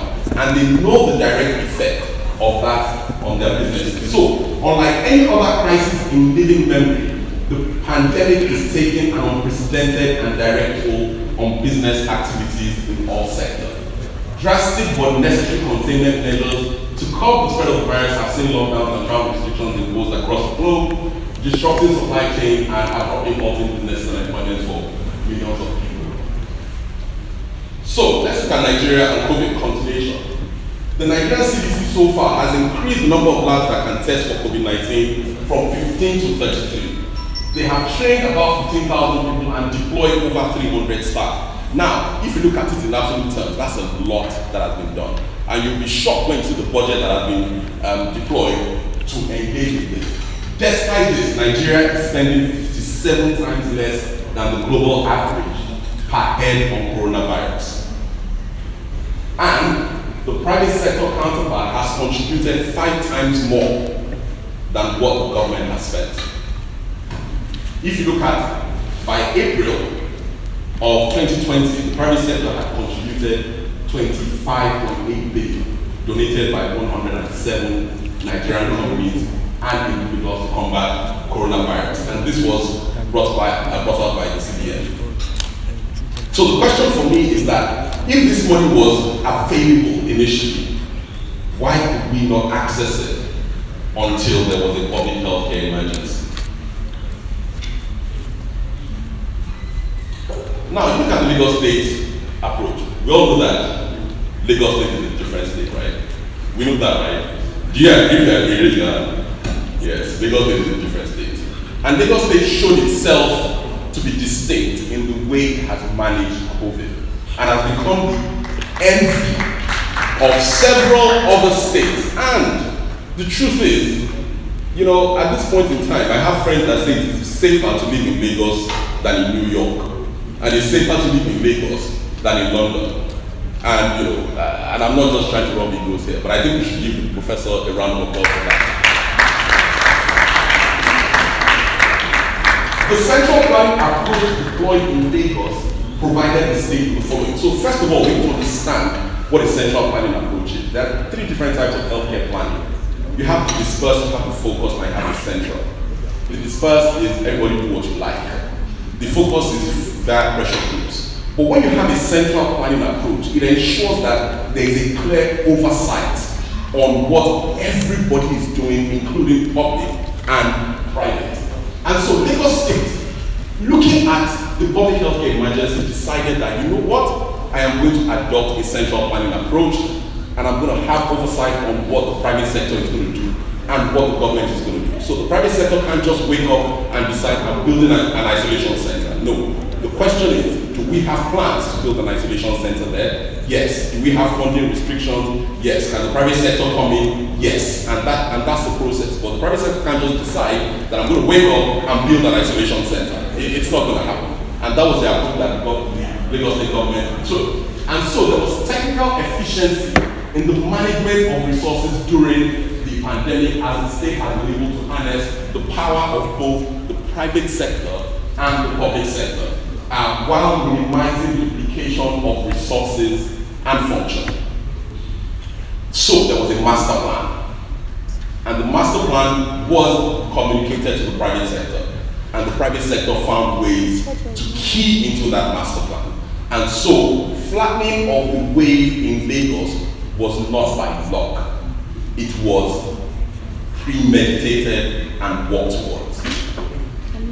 The oversight of both private and public intervention, access to all data related to the pandemic, and control over its dissemination was all part of the central planning approach, and also enabled government to make informed decisions about the next steps to take in managing the pandemic. So the protection for residents of Lagos of elements of the private sector were not only, it ensured that even the private sector comes in. When I describe the private sector, I say it's like a dog that is not on the leash. Everybody likes the dog. Everybody likes the dog. The dog comes in here, you're going to find what to. But if you use that dog without a leash, it's going to just start running around and creating problems. But if you put a leash on that dog, then you ensure that it stays where it's supposed to be, and it does what it's supposed to do. And that is what the Lagos State government was able to do through its central planning approach system. So from the very beginning, even though it did not look like it, the Lagos State government had already deployed a strategy that ensured that the private sector was going to come on board. So a lot of people, and you know how the press is. I'm sure a lot of people remember, press releases that said, the commissioner said, private sector is not going to be involved, but there was a plan. The first plan was, what do we actually need to do, and what do we have? And as we do that, we then begin to see how we can bring on board the private sector. So at the beginning of the pandemic, Lagos State government's response was solely driven by the public sector laboratories and hospitals. And however, the state had plans to include the private sector based on increasing the number, as they increase the number of confirmed cases. The inclusion of the private sector started with the introduction of the number of private hospitals, and the hospitals were ensured to have been validated by a pharma, which is the quality agency of Lagos State. And in a bid to also ramp up its testing, the state also included private laboratories into its testing strategy by forming what we now know as the Private Laboratory Consortium.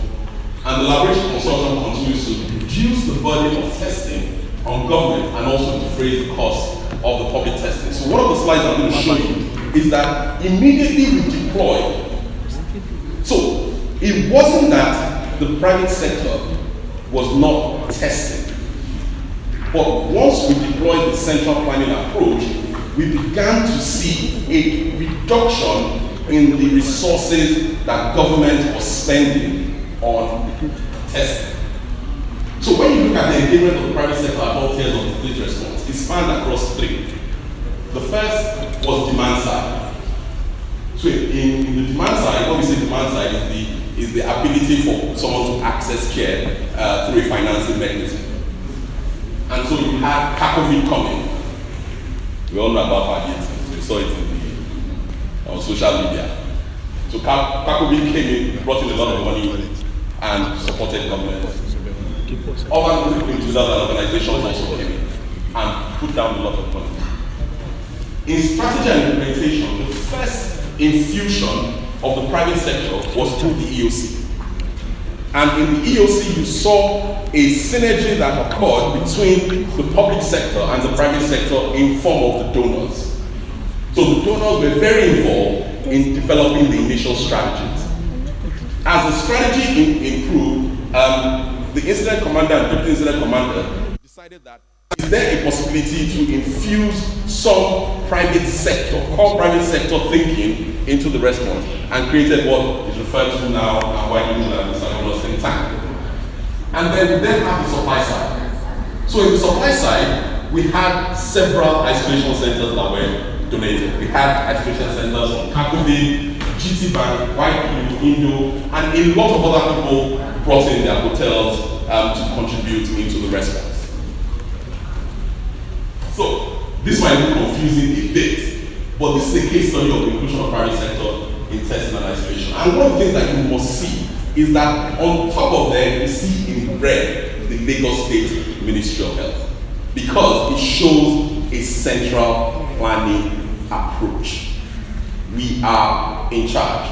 You are our hands and feet. We are not interested in your money, but we will regulate what you're doing. And by doing this, one of the things that the Ministry of Health was able to do was create an economy that did not just provide affordable and easy testing. It also generated an economy for job creation. So you will be shocked at how much economy this has created in terms of being able to increase the amount of available jobs for people during a pandemic. And it covered both testing and isolation. It's not good anymore. Yeah. Is that the next slide? Did I understand? Yes. So look at this case study, and you can see from April, when it was just a public healthcare response and it was only public labs that were doing testing, you can see it gradually increasing. Now, a lot of people across the world were hammering on the need for improved testing. And I'm sure a lot of us were also excited when we saw these graphs increasing. But guess what? With these graphs increasing involved a whole lot of financing, which had to be defended and spoken about. But just at about July, we included the private facilities to improve testing. And you can see the rapid decline in the amount of testing that the public sectors had to do. This was also engendered through the private sector making their facilities available and also deploying resources and reducing the burden on government to test who we now classify as the want to test versus the need to test. Again, there was a dashboard that had, so there was no separation. For the first time in a very long time, you had a synergy that worked. You had a dashboard that showed both public and private in terms of isolation and their capacity to admit more people. There was no color distinguishing public from private. Either you're blue, which meant that you were empty, or you're green, which meant something else, or you're red, which meant something else. And you could clearly see, thank you very much, and you could clearly see that it was a central planning approach system that enabled government to plan, do we need more resources? Do we need more isolation centers? And so you look at the state incident command structure, and you can begin to see the role of the private sector, how they came in, first of all in the EOC through the incident manager, Dr. Abdulsalam, and then you see the think tank working directly with the Honorable Commissioner to define some level of strategy and top thinking. So we look at Mr. Godo's think tank. I'm just going to briefly talk about this so that we understand what the goal was, what the goal still is. As part of the response to COVID-19 in Lagos State, the governor and the state commander decided on a human resource strategy that brings in private sector component to the response. In this scenario, the COVID-19 think tank is an output of design thinking process which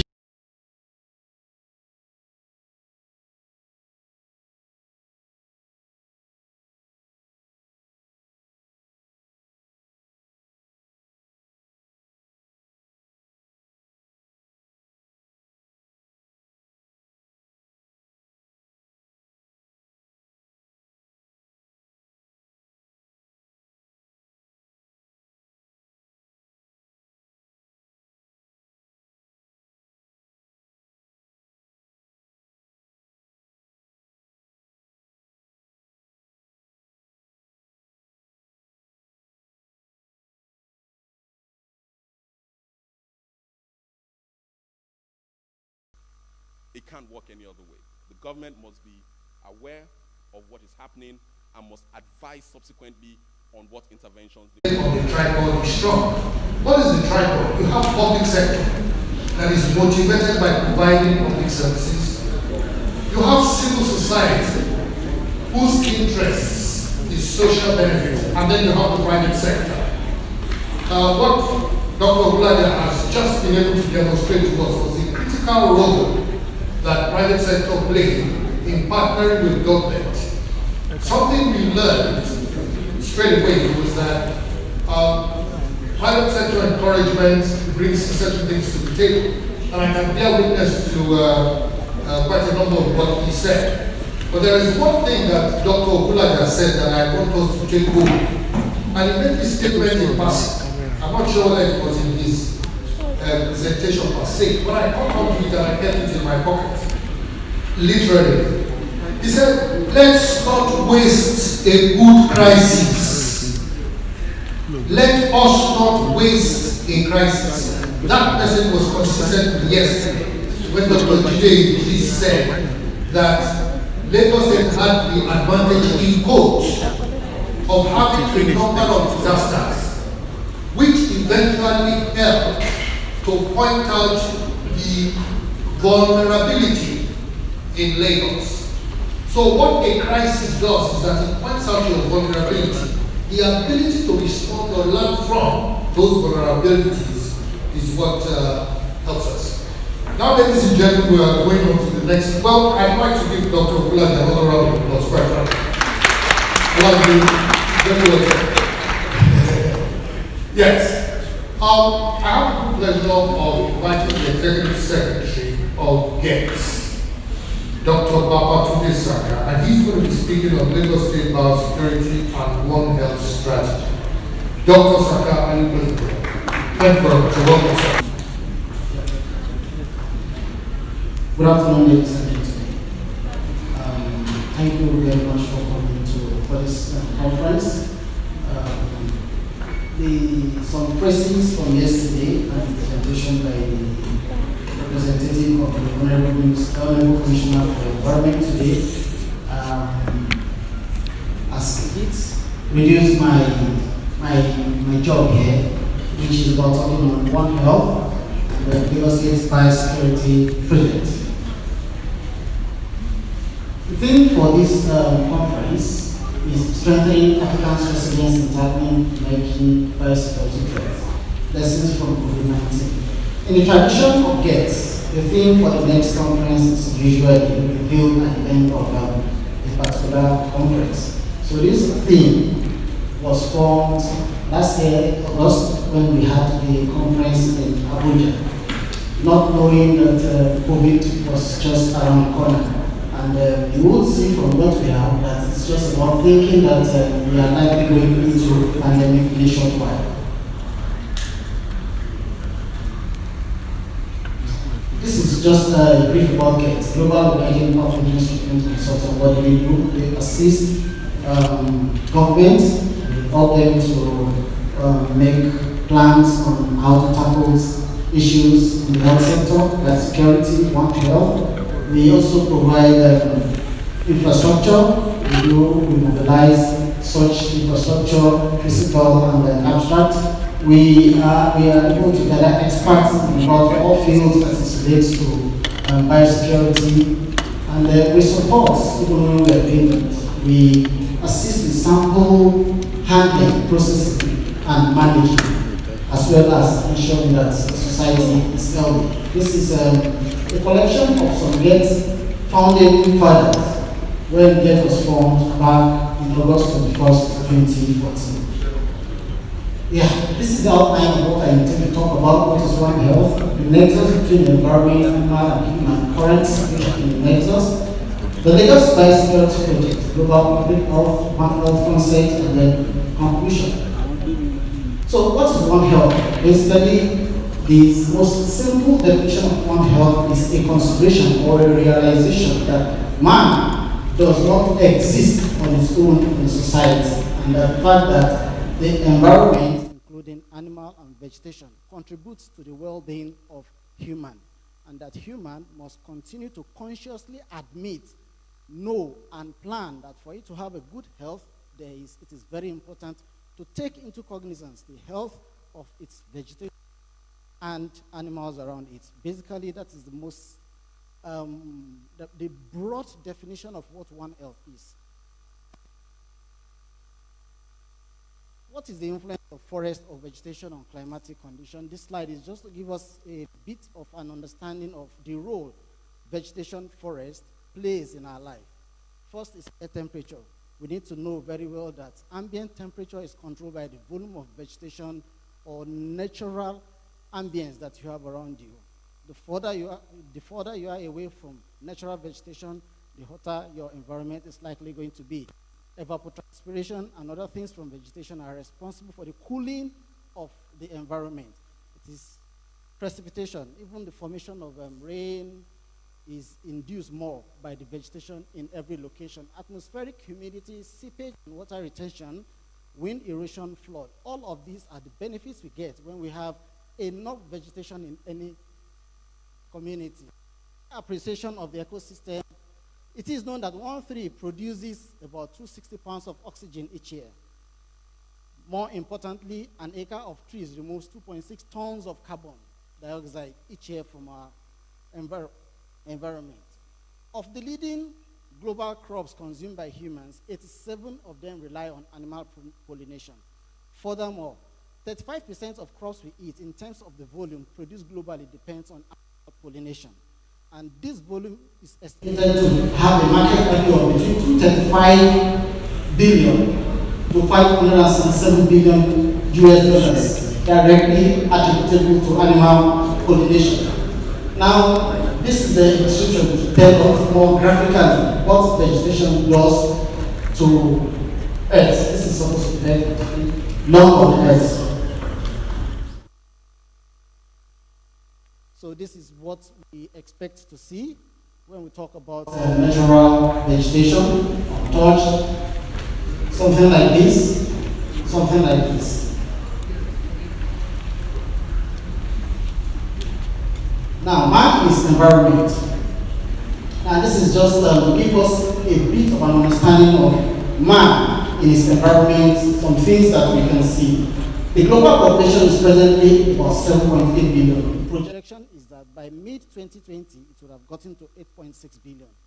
And by 2050, it will be at 9.8 billion, and then by 2100, it should stand at 11.2 billion. This has an implication. We will see this later. Between 1990 and 2016, the world has lost 502,000 square miles of forest, according to the World Bank. Humanity has wiped out 60% of mammals, birds, fish, and reptiles in just about 40 years. Vehicular combustion accounts for 20% of carbon emission annually. This is man and its use of the environment. Now, this is a projection of the number of vehicles as of 2015 and what we are likely to have by 2040. It is said that we should have presently, we have about 1.1 billion vehicles, cars now in the world, and then by 2040 it is estimated that we should get about 2 billion vehicles in the world. Now, we have seen from the previous slide that 20% of carbon dioxide is generated from vehicular combustion. We have a similar trend in trucks and in air travel. Now, very often, this is what we see around. This is actually from Nigeria. It's a huge tract of land deforested.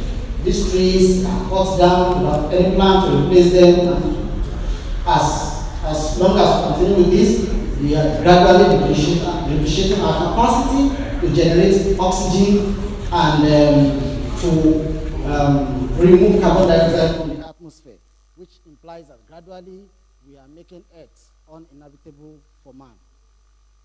Now, this is just a picture to show how man claims land.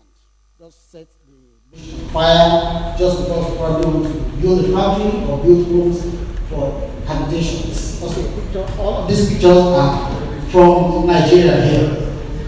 Now, this is a graph to show what we used to have as vegetation in upper Guinean countries, pre-colonial to this side, and then post-colonial to this side. You can see the loss. From this point, we have close to 600,000, close to 700,000 square kilometers to just about 100,000 square kilometers in 2013. Now, animals in human health. This is just to discuss the influence of animals in human health. Animals are responsible for what we call transboundary diseases. That's the disease they carry from one nation to another, or from one continent to another when being moved. Animal in human health, food security, biosecurity, zoonosis, they are also sentinels of health and environmental hazard. And very, very importantly, antimicrobial resistance, security crisis. Very well, we know nobody is oblivious of the Fulani, the Earthman, the Earthman and farmer clashes we have had all across the West African region. It is not peculiar to Nigeria alone. A study of the West African region will show that it's a formula that is applied throughout West Africa.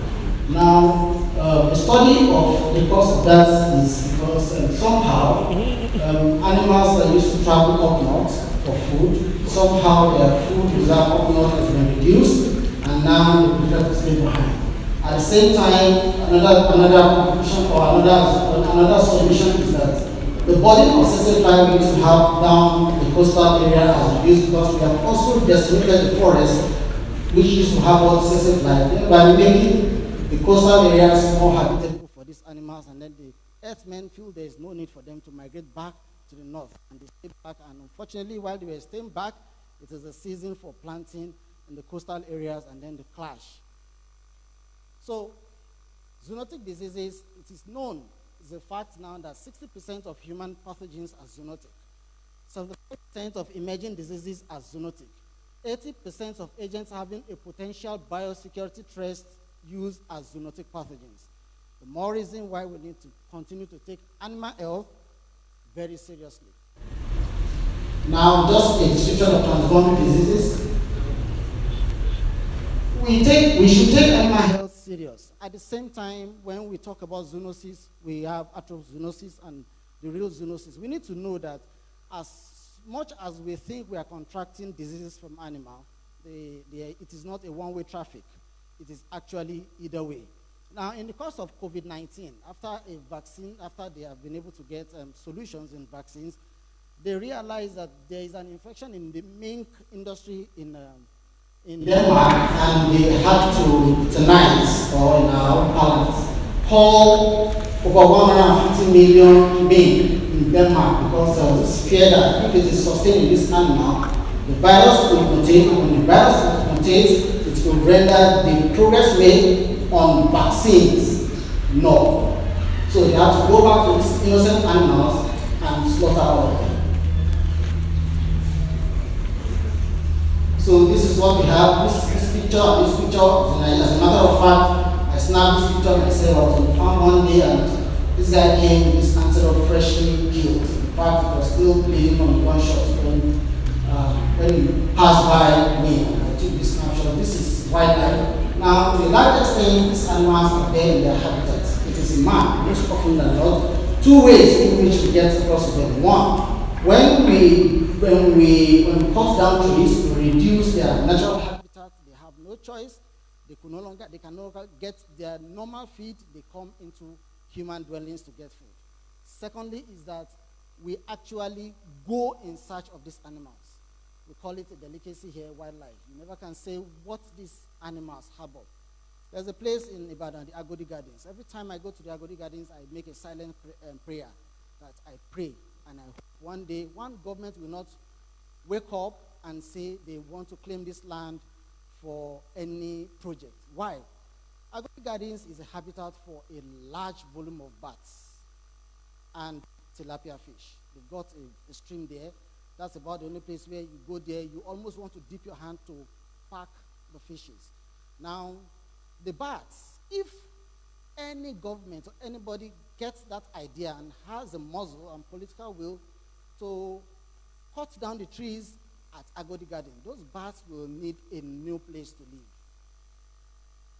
Most often than not, they will migrate to a place that is probably close to human dwellings, and you never can say what dwells in a bat.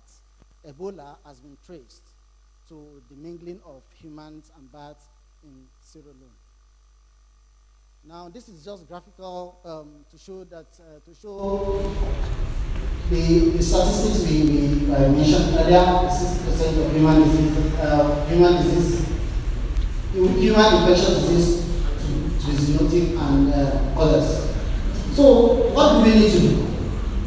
What do we need to do? Not to understand the fact that man depends on the health of its environment and the animals around man.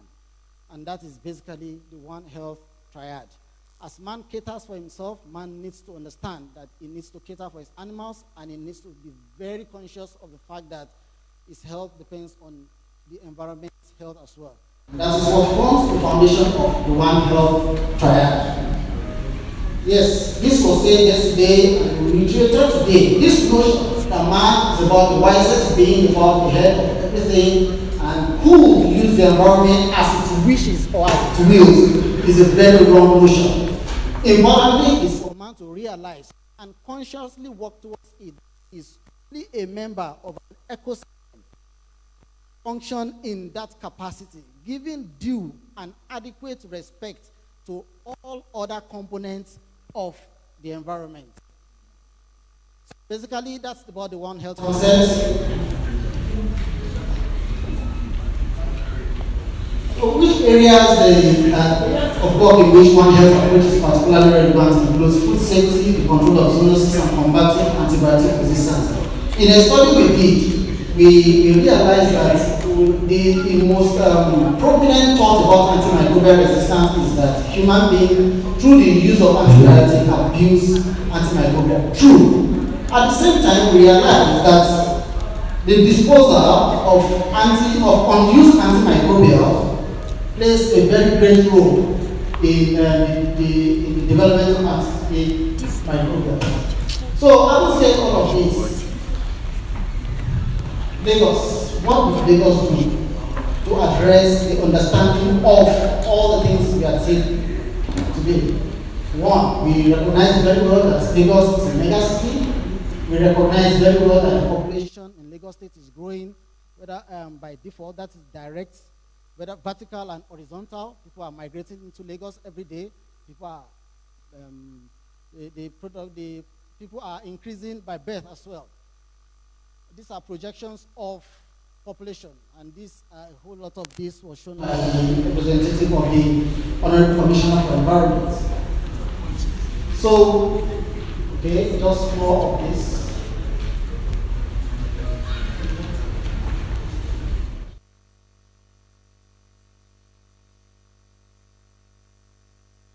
All right. So, what did Lagos do?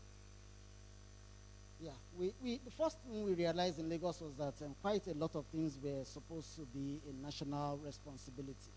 However, somehow, in its capacity as a federating unit in Nigeria, Lagos chose to be responsible for some of these things. And what Lagos did, the first thing they did was to commence an emergency response strategy.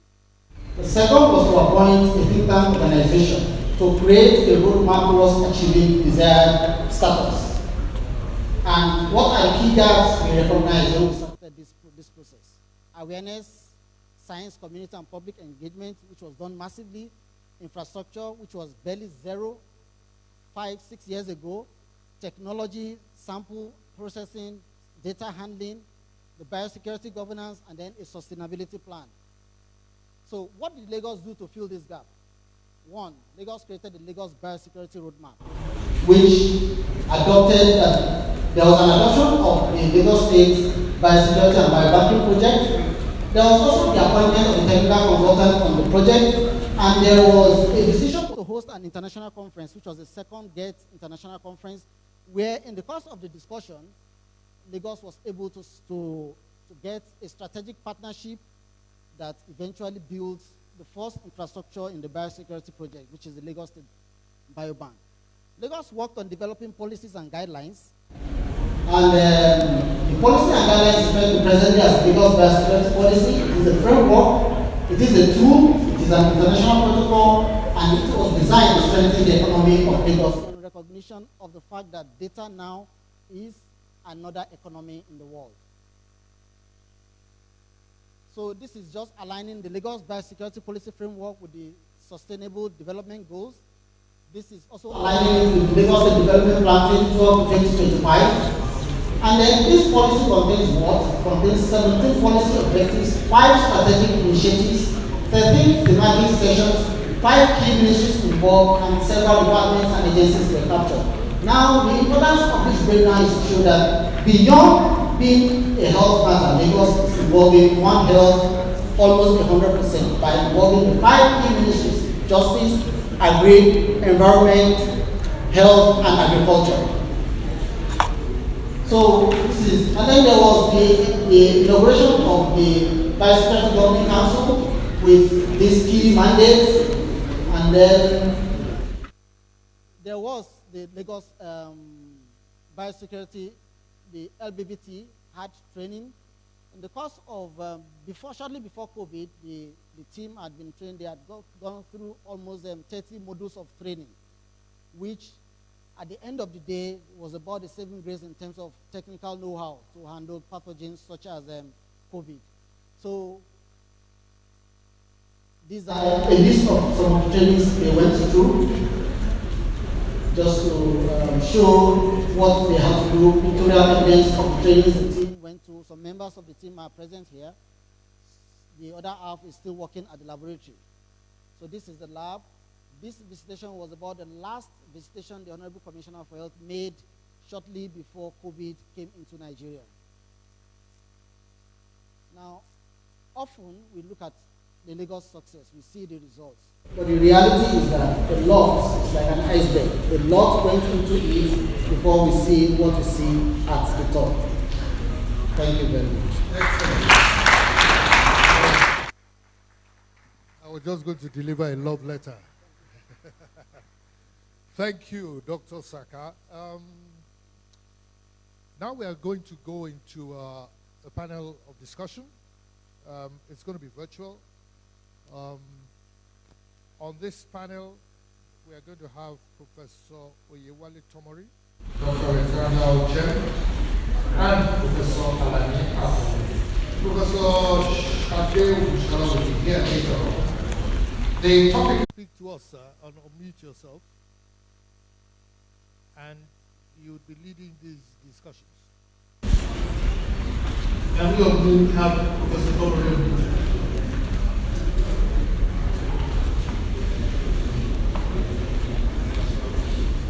Are you communicating with him? Unmute Professor Tomori.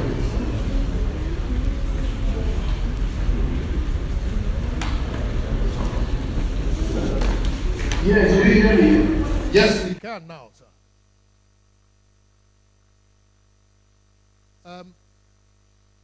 I will cede the floor to you, sir, so you can start the discussions. Is Ochem there?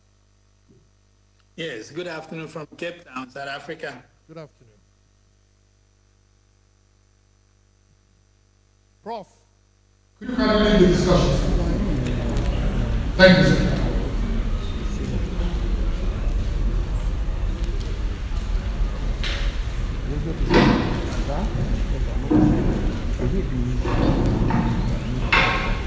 Good morning, Dr. Wilson.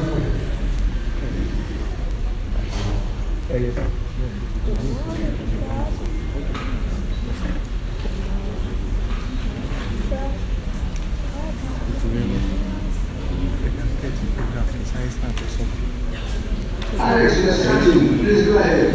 I thought you would start this time. The other time I did start. I gave you the honor.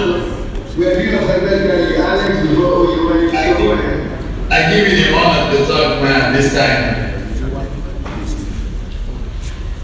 Please go ahead. Okay. And if you want me, so I said, thank you all. Thank you, the organizers, for inviting me to talk again about COVID, about COVID vaccine, and preparedness for Africa. But I think it's more or less, my friend Oyewale, you remember I just answered you on a chat you wrote, you put up there. about donations from outside Africa, outside Nigeria, and what is the need from our people. So it's always as a yes, I see it as a foregone question and as a foregone conclusion, because I was going through the beautiful abstracts, and I saw somebody from Cameroon. You know, among the things he could have finalized by saying that if we fail to learn lessons from our mistakes in the past, then we will be triple fools living in an enormously endowed continent, the most endowed continent in the whole world. You're talking about a host of African hopes in vaccine production, and I'm glad to note that one of the people who will intervene tomorrow, who will make the remarks tomorrow, happens to be an African who I understand is one of the brains behind the vaccine that is now being at Pfizer. So the question arises, if we, our people outside the African continent, have performed so well that they have been engaged to do these wonderful things that are, for us, look like miracle or something that are terrible. If they're able to do that outside of Africa, what is it? We need to ask ourselves questions why they don't do it back home. So it's always, so if you're talking about the hopes for Africa and vaccine production, you don't produce vaccines with your bare hands. I just looked up and see what Biosecurity in South Africa is clamoring that they are being now asked to produce X, Y, Z, and everybody is jumping up and down. Can I say we're still depending on the breadcrumbs that fall from the donors. So basically saying that we have all the competence, we have the intellectual capacity, we have everything necessary here. Still, we're not doing. So if you're asking me what are the hopes for Africa about the vaccine for COVID-19, I'll say that we have no hopes, because whatever is being done now in the US, in Russia, and Israel, and wherever, is for their internal consumption. And then they will only try to send and give you a little if they have excess. But just like we noticed when they were struggling, even among themselves in the United States, the different states were struggling for PPEs and this and that. Then they're not thinking about giving it to outside the United States. It's not possible. So unless we make our own vaccines, and we should be able to make our own vaccines because there are people doing it outside, we don't have hopes. Madagascar developed something and everybody shunned Madagascar. I don't say that program from Madagascar was excellent, but that would have been a starting ground, a stepping ground for Africa to move on. We just keep on continuing depending on others. So if we keep depending on others, the simple answer is that we will have hope to receive the COVID-19 vaccine when others are satisfied, when they are taking care of themselves. Just stop now here to allow my brother to talk. Thank you.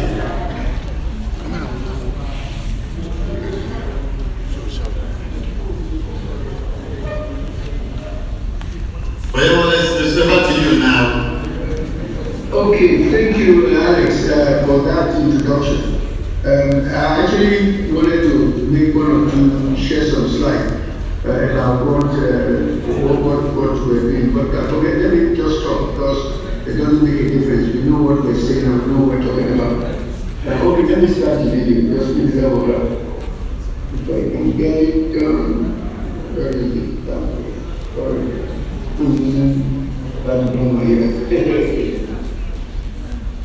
Yeah, just a second. I'm trying to locate my.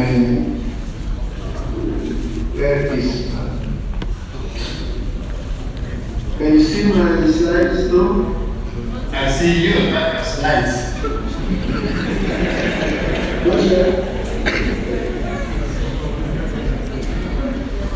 I have it on somewhere.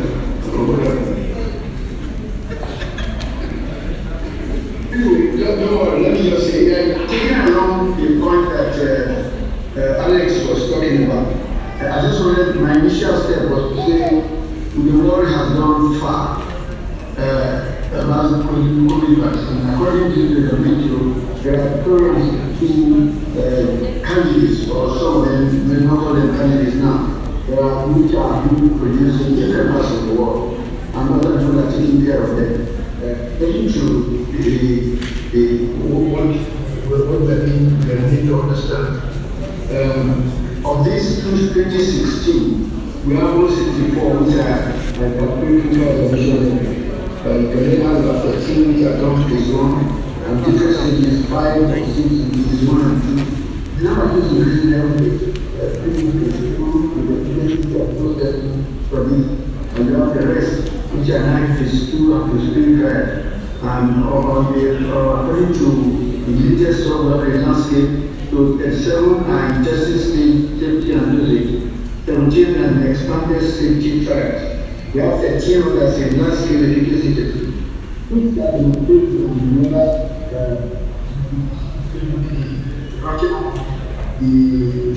Pfizer, Moderna, and 2 others from China, which are already been approved for early or limited use. But there's none of them that is fully approved for now. But there are chances that we hope that by the end of the year, we have many of these things in place. How we think which of which. Let me try and see if I can get this, because some of the slides are quite interesting. Okay.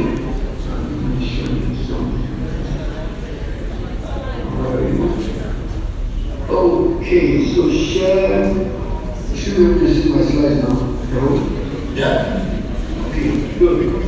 Let me go to the shows. So that's it. I go to the beginning, which I already mentioned. That's the landscape of the COVID vaccine. I'm sure a lot of people are working all over the world, China, India, other places. And people are coming in at different stages. But that means some people are getting the candidates, some are big clinical trials, countries are getting involved in clinical trials, like South Africa, like Egypt, in Africa, the few other ones like Thailand, Philippines, and all that. So the point is, there are different stages of vaccine production. Look at your own capability and join. Don't become just a consumer, non-participatory consumer. This is what we are in Africa, apart from South Africa and Egypt. There's a company in the US, what they've done, long before anybody's DNT, the vials, the glass vials are going to pay for their vaccine. That's what they might produce. That's a contribution. Is there anything we should have, as a group, have a proper look at the whole scope of vaccine production that we need here? Is there anywhere we have the capacity to probably identify your strength and then join in that one, not just be a passive consumer, which is what we are already at. I just described that one, showing you some of the, the stages in which the vaccines are. This graph actually shows you the current situation. I want you to look at the storage, because as a consuming issue, that's where I'm interested. Because you can donate it to design for us, because we don't have any way to design. And we have a number, but number can do with the WHO.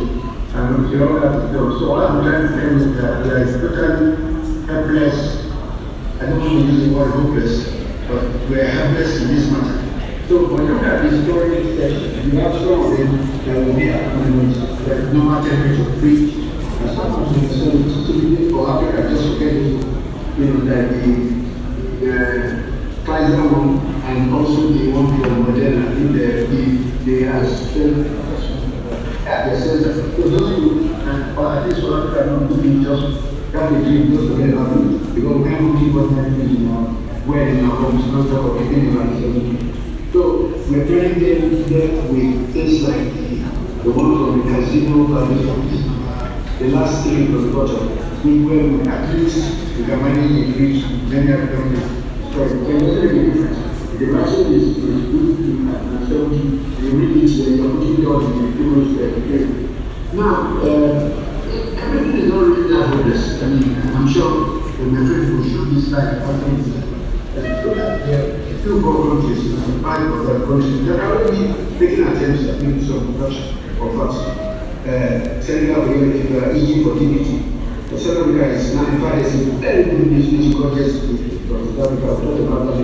Initially, did some basic already, and the people studied some. We in Nigeria, we have been the Bio vaccine, which is a joint venture between the federal government and America, has been following the Nigerian pattern of stop and stop because of the complication we have in doing business in Nigeria. Every turn of the way there's an obstacle, and the obstacles are not buildings, the obstacles are human beings. That's the problem we have in the country. The people who are actually working together are the ones who are looking for what is needed for the disadvantage of the country. And that's why they are taking us, the committee was set up in 2017. We just finally, only this November, about 3 days ago, or maybe 2 weeks ago, getting the same government to sign the memorandum of understanding to say that when bio vaccines start producing the vaccines that Nigerian government will buy, we needed to struggle to get that from, because we know if PDP changes to APC tomorrow or APC changes to PDP, all those things we talk about, there is no documentation to show. And of course, our colleagues in Parliament, you see, we never said it, and that will be the end. So no party is going to join unless they have that kind of condition. Good news I'm trying to say. We just got this, I'm sure Alex also aware. The first full vaccine to be locally manufactured by Kenya and Alpha. Company has worked consulted with our factory, the current good to tell us in Dubai about that. This is an OPC1 examined pediatric vaccine, which contains a diphtheria, tetanus, pertussis, hepatitis B, hemophilus B, and polio, and they've been making about 4 million doses annually. The hope for that is that Africa will come together as Africa and buy from this company. And not again look for where to phone our foreign exchange and go and buy from some when they are producing one in Baba. And the Senegalese that are producing the yellow fever, and we all buy from them, from Senegal. Those are the things that will give us hope. But the way we behave right now, I tell you, the hope is not there. So doing vaccine is a huge investment. And it involves vaccine discovery, development, and all those clinical trials, all the new admission, all that. And with most studies, they don't cost anything between $14 million to $25 million. When you translate that, depending on what day you did this translation, we're talking about 5.4 billion to 9 billion naira. And then we are saying 70 billion, depending on how that give yours. So please don't try as well. You know what CBN is offering us? Our own CBN. They announced it and everybody put it on the radio. For 10 days, they hear CBN is supporting the local. CBN is supporting local. What did they offer? They only have 500 million, which is $130,000. Compare that one to 14 million you don't do phase 1. Sometimes we make so much noise about nothing. And say, oh yeah, we are doing it. And yet we ourselves, those of us who are also sitting down listening to this, we are not true to ourselves. We are not courageous enough to tell our people that this is not the right thing. This is the way to go. I mean, so all of us will clap our hands 10 times when it says CBN is $130,000 to do vaccine production. When you know it costs you $14 million, you will not talk. Many of us will not talk. We clap our hands, we jump up, and we start the places the government for being after having things. See what the NDCS is doing. The data they are giving to us is not complete. And Lagos State, you yourself, you talk about that. How many of the lab results are put up from Lagos State that test us? How many they tested? How many were positive? What did they collected results? What did they give out the results? So when you tell me 60 are positive, we all know something collected. When you collected 2 results, paying attention to details. Any person that not do that has no hope for the achievement.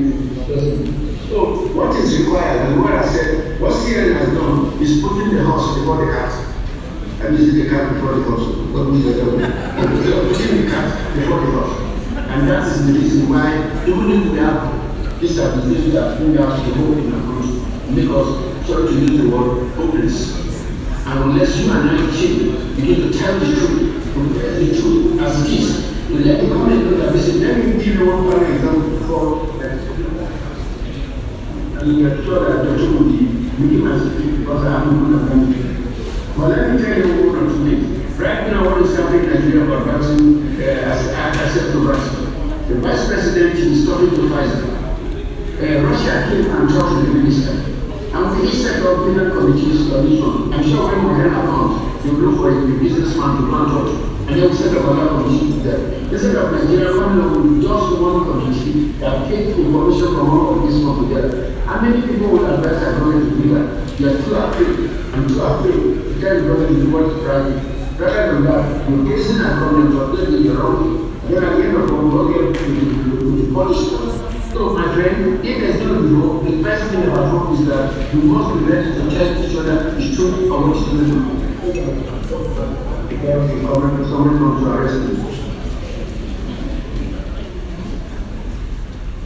Hold on.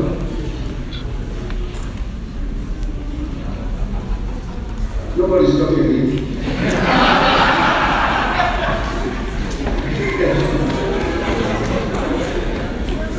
Because the truth is bitter, and unless we tell ourselves, unless we tell one another the truth, we will just be beating about the bush here. Thank you, Alex.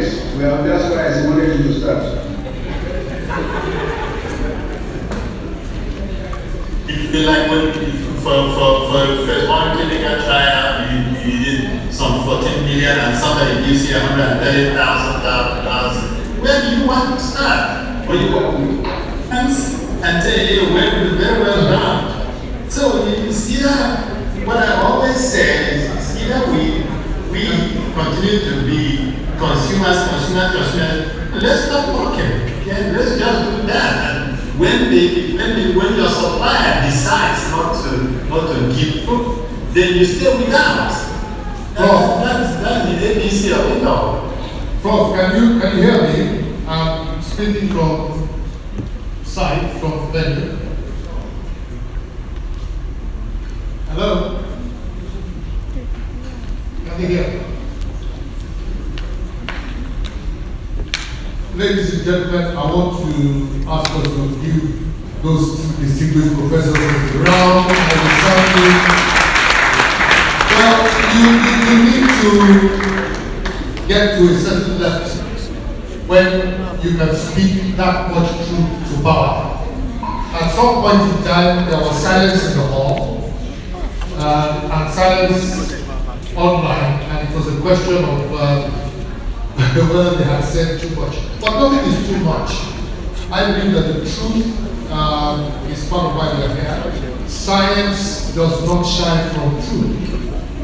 And when we are science-led, chances are that our policies are evidence-based. I want to thank both Professor Tomori and Professor Andrew for their contributions. Kindly give them a resounding round of applause. Our next speaker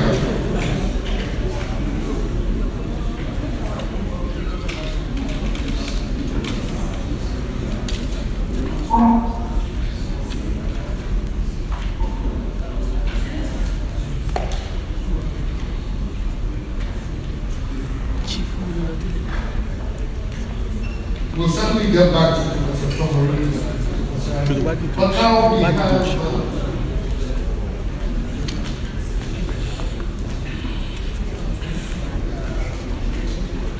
I'm told that Martina Sabo is ready.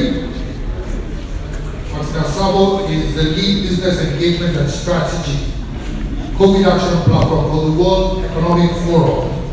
She'll be speaking to us virtually too, and probably sharing,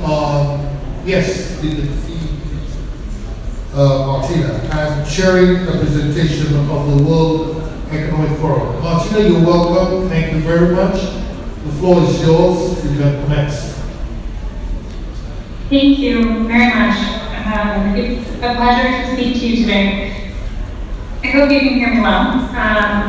Would first like to thank you for inviting me. And I had the pleasure of hearing most of the other speakers before, and I wanted to start especially echoing the comments from Dr. Olaha from Farm Access about the lessons that he shared about engaging the private sector, and that's what I will speak about today.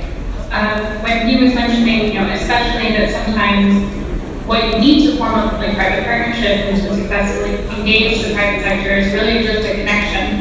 And I would add to that also, with that connection, as much as possible, if you can have a very clear and specific ask for what you would like the private sector to do or to contribute, that can also be immensely helpful. I have some slides to share today, even if possible to project them. I'm happy to let you know what I'll speak about is first, the Action Platform, which has been the forum's global response to the COVID-19 pandemic, and we have many areas of work around the world, including in Africa. And then secondly, more broadly, the question about global policy and biosecurity. I have a useful that they were making, and this has to do with production or global value chains. And what, again, they do in terms of sharing information, best practices, understanding how very secure supply chains may disrupt on a global level. And then the third goal of the platform was to actually mobilize the private sector to contribute to the public health funds. And these were really public-private partnerships to work with the business community in a global way, to harness their resources, to share their expertise, and to develop public-private partnerships to help answer some of the challenges of the pandemic. So today, here we have over 40 different projects. Some of them are very broad and they're very global initiatives, and some of them are very specific, as you heard. And we have over one also. And we had several public briefings as we hear as well. This was very much about sharing information and making sure that global companies who maybe are only seeing or primarily seeing the impact of the pandemic in their core markets also can integrate into what is happening with the pandemic and from government and society, activists, and around the world, because that global picture continues to be so important. I wanted to point here, and especially that it's useful, that some of the partnerships here, in particular, for example, the 3D printing that we have, which I think is an example of how when you can work with the private sector in formal partnership, it can solve many different challenges, public and private challenges. We convened, as you see on this left-hand example, we brought together as many of the different 3D printing manufacturers as we had in our network. It was truly the entire industry, or others, and here we were making and have a very clear act. I would also then want to share with you another example when, again, Dr. Olaha was pointing to some of the lessons of how the private sector works to help, and that we often just need to make those connections.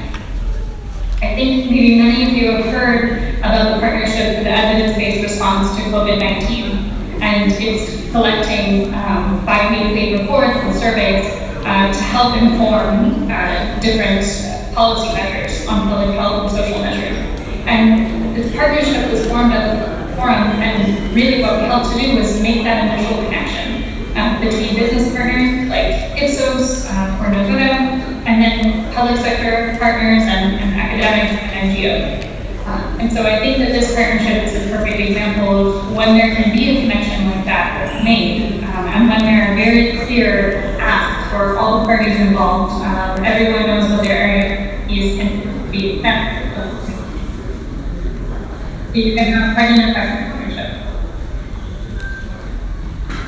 With that, I would leave you with these final examples to also, again, reiterate that the most important way of engaging the private sector in the case of the pandemic, and I think in global health security and biosecurity more broadly, that we've seen that each different partnership can use a different type of resource or expertise from the private sector. In all of the examples here, it's very different what the private sector is contributing. In 3D printing. They're, of course, contributing manufacturing capacity. In our work with social entrepreneurs, they're often providing expertise or local support, mentorship, and take global health security and biosecurity very seriously. And working with the private sector is very much at the core of that. So I would especially urge any policymakers here today to consider that any robust biosecurity solutions or partnerships really need to have the private sector involved, especially if we see changes and emerging technologies like synthetic biology, for example, or others that are really being conducted and led by the private sector. But now when we think about the risks associated with global security, that involving the private sector in the solution is truly essential. And I wanted to share that the Academic Readiness Accelerator and our work to strengthen public-private cooperation, I think, present 5 different areas that could be built upon for future global health security partnership. We were working before the pandemic here. The first was around travel and tourism. The second around supply chain and logistics. Thirdly, around legal and regulatory questions. Fourthly, around communication. And lastly, around data innovations. And I believe that all of these areas, of course, will look quite different. They look very different now in terms of partnerships that have emerged over the course of this year and beyond after the COVID-19 pandemic will be behind us. I think that these 5 areas will still be very key, important ones to focus on. And we've seen, I think, emerging partnerships, for example, the African Pathogen Genomics Initiative, that I think is looking specifically at some of those areas. It's looking especially at what kind of data innovations can be achieved through partnerships and what kind of frameworks can be built to support global security. That some of those most important challenges really can only be solved when the public and the private sectors work together in partnership with NGOs, civil society, and other groups. And I would especially urge in the realm of biosecurity going forward that the private sector consider key partner in that effort, and again, involved from the outset, like so many of the other speakers have mentioned. With that, I'll thank you again and turn my time back over to the moderator.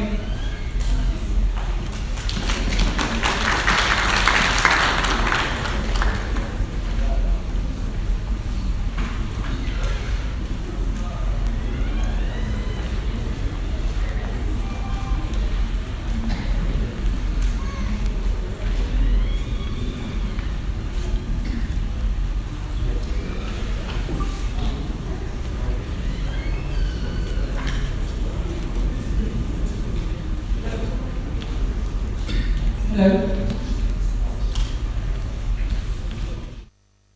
right. Let's put our hands together again for Martina Sabo. I know according to the program we have another presentation by Dr. Charu Koshik, I believe, but that will not be happening at the moment. We will be taking our lunch now, and hopefully we should take that when we return. We're also expecting the governor to be around after lunch as well. Just like we did yesterday, lunch is served outside that door, and we have an area just behind the board for everyone to sit and have their lunch. And I hope we can actually just stick to that rule today. Sit behind there and enjoy your lunch. Ladies and gentlemen, thank you so much for being patient. I'm very sure that the next segment we have is going to move really fast because, again, we're returning in the evening for the Arts Gallery and Award Night.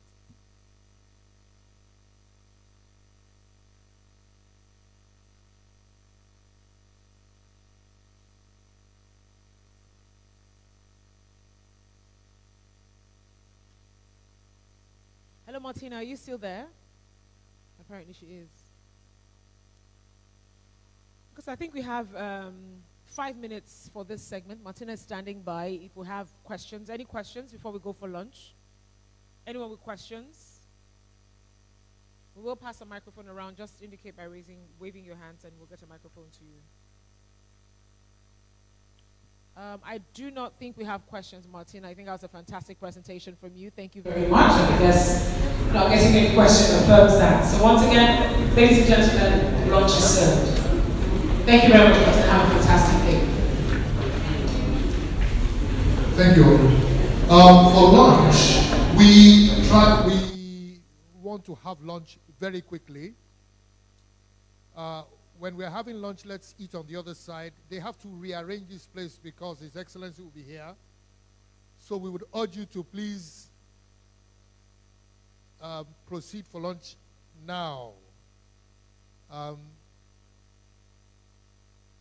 Could the Honorable PS do us the honors of leading the way to lunch? Dr. Ogboye, please could you lead us to lunch so that everyone could quickly do that and then we get back. Thank you very much. We have 20 minutes for lunch, just 20 minutes. And please, we'd like us to leave so that they can rearrange this place. Thank you very much. God bless you.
Check the mic. Check the mic. 1, 2. I think it's looking like this. I'm talking now. Sound check. 1, 2. Sound check. 1, 2. 1, 2. Sound check. 1, 2. You are good. You are good.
Sound engineer, can you hear me? Sound check, 1, 2, sound check. 1, 2, 1, 2, 3, sound check, 1, 2, sound check, 1, 2, sound check, 1, 2, sound check, 1, 2, 1, 2.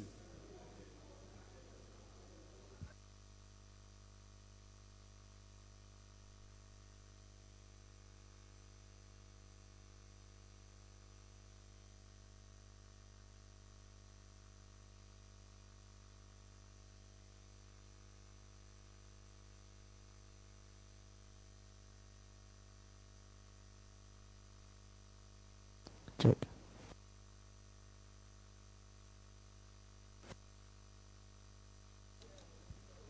Check. Check. Please, hello.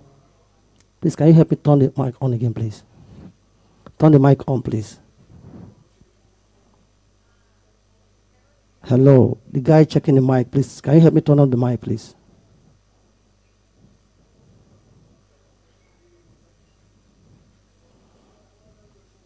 Hello, please help me turn on your mic. Let me find Tony, please.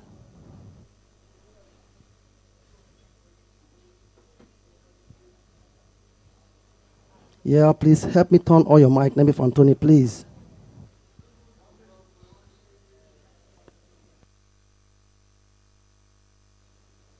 Sanchez, 1, 2. It's fine. Sanchez, 1, 2. Yes, now I'm going to get me singing now. I'm going to get me singing. Sorry now. Sanchez, 1, 2.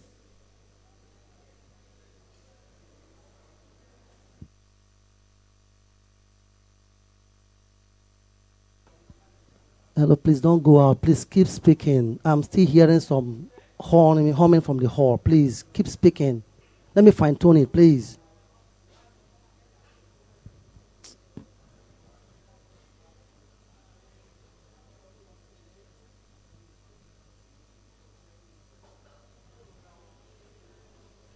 Sanchez, 1, 2, 1, 2, 1, 2. Thank you. Sanchez. Sound engineer, can you hear me? I'm hearing you clearly. Sound engineer, are you with me? Yes, I'm with you. Welcome to this auspicious occasion. Okay. Just keep speaking, please. Thank you. Sanchez, 1, 2, 1, 2. Yeah, please keep speaking. Sanchez, 1, 2. Sound engineer, are you there? Yeah, I'm still very much with you. Sanchez, 1, 2. Where is he? Sanchez. Hello. Sanchez, 1, 2. Sanchez. 1, 2, 3. 1, 2, 3. Sound engineer, are you there? Yeah, I'm here. Where are you? I can't see you. You can't see me, but you're hearing me. You a spirit? No, no. As long as you can hear each other. Sound check, 1, 2. Are we good? No, we are not yet good. I'm not there yet. We're not yet good. Okay. I still hear some hum. Yeah, with you. Sound check, 1, 2. Sound check, 1, 2. Sound check, 1, 2. 1, 2. Sound check, 1, 2.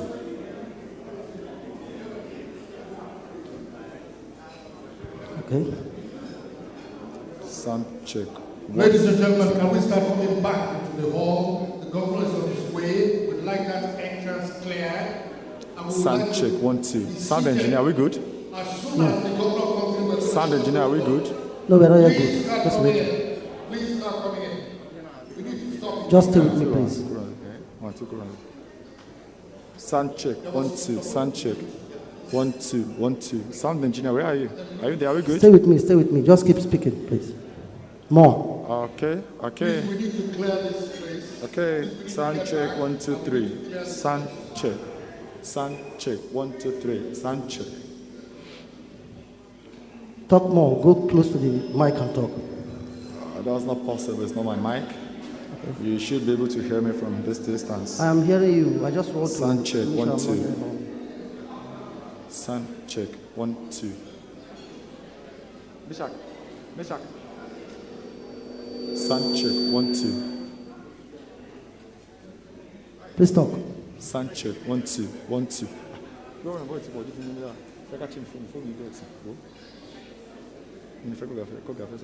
She black me. Mured. Sound check, 1, 2, 1, 2. Sound check. Yeah, more, please. Sound check. Sound engineer, are we good? Sound engineer, where are you? Are you okay with what you're hearing? Sound engineer, where are you? Are we good? I'm asking you, are you okay with what you're hearing? I'm good like this. All right, fine. Should I go ahead Thank you. Put up the mic? Thank you. Go ahead, yeah. Thank All you. right. Thank you. All right.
anybody using this chair?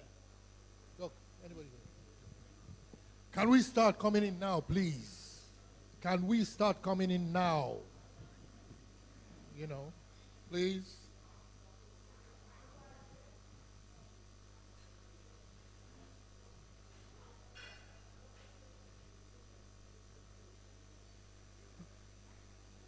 Can we stop eating and start coming in now? And could the caterers please clear the first two side tables on the entrance?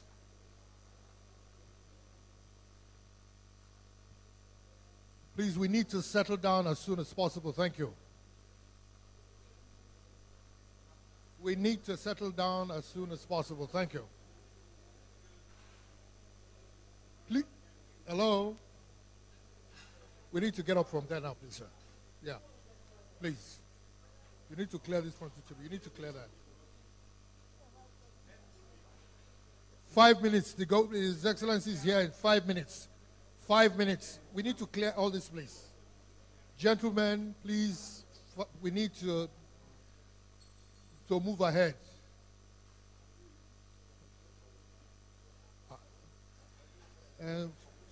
Okay, clear table. Please. The governor is going to be here in 5 minutes. Please.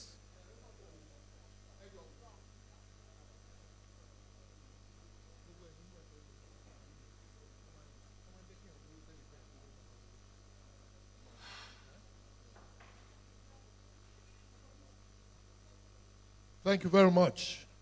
Please, could you clear all that, please, quickly? We have less than 3 minutes, please. Can we all be seated?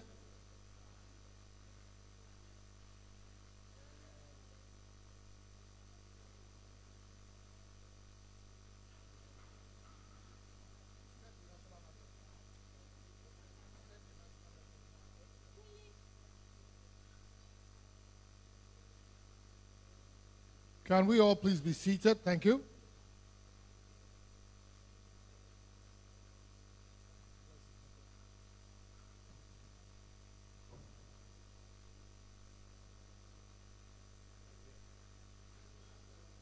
I wish I had a stool. You should put something there for you.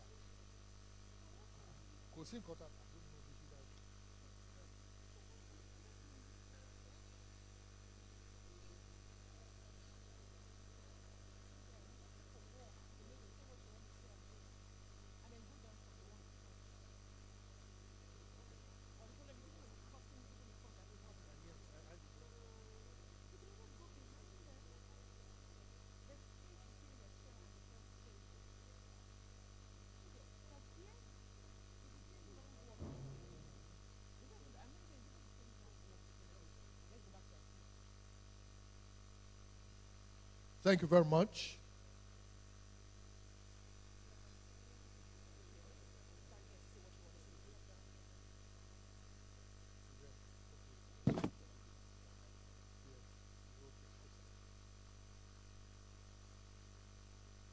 Is your audio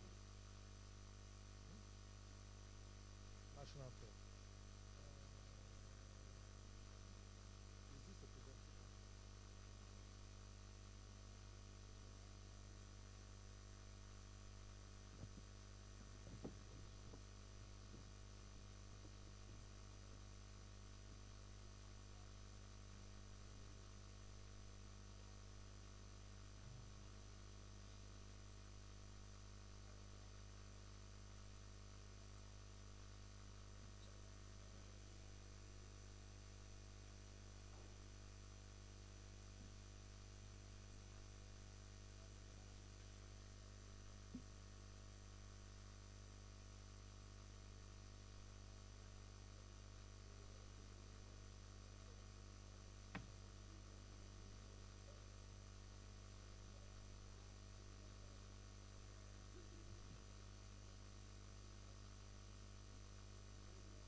His Excellency is downstairs now, I'm aware. He's settled down somewhere.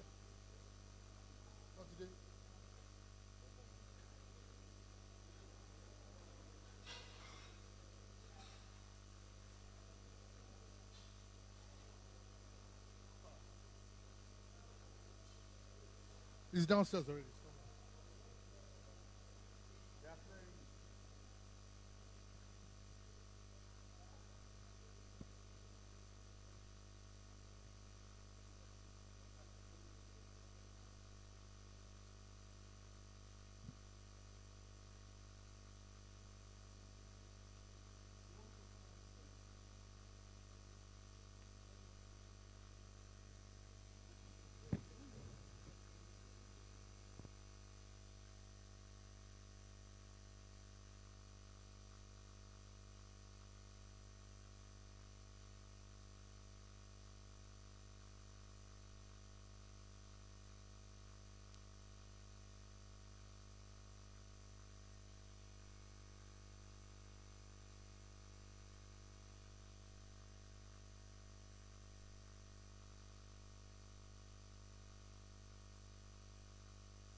Rise, His Excellency is around.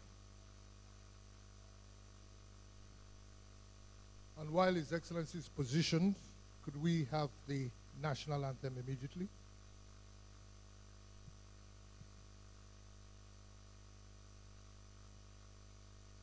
You're welcome, Mr. Governor.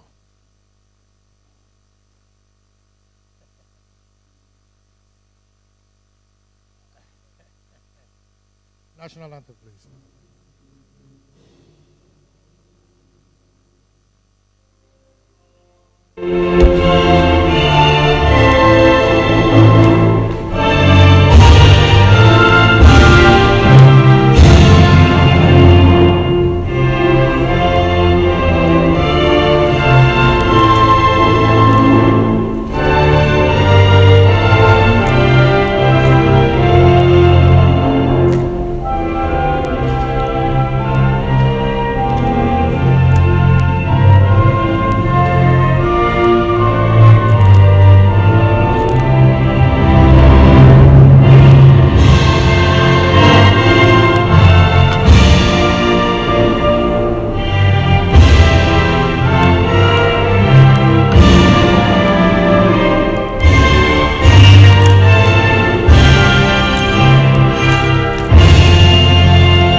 Governor of Lagos State,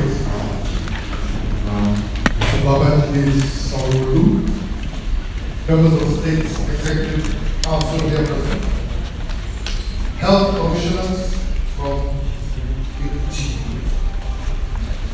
Enugu, Taraba, Ogun, and Ondo states here present. Health commissioners and those in charge of health from our neighboring countries, the Guinea Republic particularly, Ivory Coast, Permanent Secretary, Minister of Health, Dr. Shekonwe, representative of the World Health Organization, Dr. Samuel Kenny, Chief Operating Officer of GET Consortium, Dr. Lead Business on this event. Engagement and Strategy, COVID Action Platform, World Economic Forum, Martinez Salvo, representative of the British High Commissioner, Mr. Wale Adebayo, the Chair, Global IDR, Scientific Director of the Institute of Infectious Disease and Immunity, Canada Institute of Health and Research, Dr. Charu Koski, the Deputy Vice Chancellor, University of Ibadan, Professor Mandi Kadema, Head of Laboratory Services in charge of Epidemic Control and Public Health Laboratories, West Africa. That's Dr. Abdul Rahman Sow. The Director, NCPC, Dr. Chikwe. The panelists that we have just listened to, including Professor Iwani Tomori, Dr. Alexander Moch, Chen, Professor Folashade Shola, and Professor Alana Kakomo. Directors of the Lagos State Public Service here present, distinguished ladies and gentlemen, members of the press, ladies and gentlemen. I wish to welcome Mr. Governor to this second day of this conference, the 6th African Conference on One Health and Biosecurity. The theme of this conference is strengthening Africa's resilience in tackling emerging biosecurity threats, and we are drawing lessons from the COVID pandemic. We've had a second day today, we're in the midst of a second day today. The first day was quite interesting, Mr. Governor. It was essentially a lessons learning period in which certain perspectives were drawn in. First from regional perspectives, where we had Dr. So, who was able to tell us the kind of regional protocols. Well, the Honorable Health Commissioner did give us a layout on what we were to expect, and we have highlighted certain critical factors that aided our response to not only COVID, but has the potential of aiding our responses to emergencies like this. And just to highlight a few things that came up: leadership, ability to anticipate, evidence-based decision making. We talked about coordination because it's a multi-sectoral, multidisciplinary response strategy. Then look at issues raised by the Sustainable Development Goals and how we can harmonize this. We need to domesticate quite a number of policies, at least implement the domestication of those policies, whether they're global policies, continental policies. There's a lot we need saying, but a critical point and a critical question was raised yesterday. We still need it hanging, but we find it very germane to biosecurity. And this is the safety, security, and the rules and guidelines that govern biodata. And not only biodata including bioevidence, that is things like blood banks. And that's why we had a critical contribution from the Standards Organization of Nigeria. Mr. Governor, sir, I would like to go straight away to the point and invite the Honorable Commissioner, Health, Professor Akiabayo, to set the proper tone and to give some steer into these discussions. During this period, we are going to have some remarks after him. We are going to have remarks from Professor Samuel from the WHO, from the National Security Advisor, who is ably represented by Dr. Denisa here, from the West African group. We're going to have remarks from Professor Tomori, Professor Shola, and one of the comments that we are looking for, I am looking forward to, is comments from the distinguished Dr. Gwagu Onyema, who was in the team that sort of had the breakthrough on the COVID-19 vaccine. Professor Abayo, I'd like to welcome you to the podium and take charge. Do you have a round of applause? Thank you.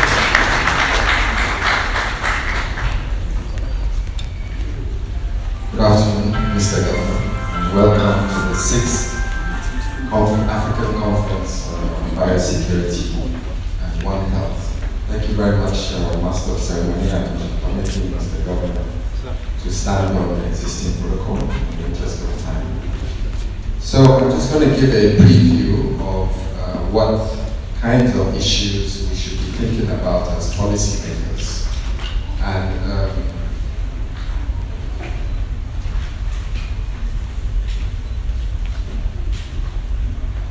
okay, so we're looking at the trends. Next slide, please. So we now know that Africa is developing what we call typical megacities. And Lagos is the #1 megacity of the continent, apart from Cairo, in sub-Saharan Africa anyway.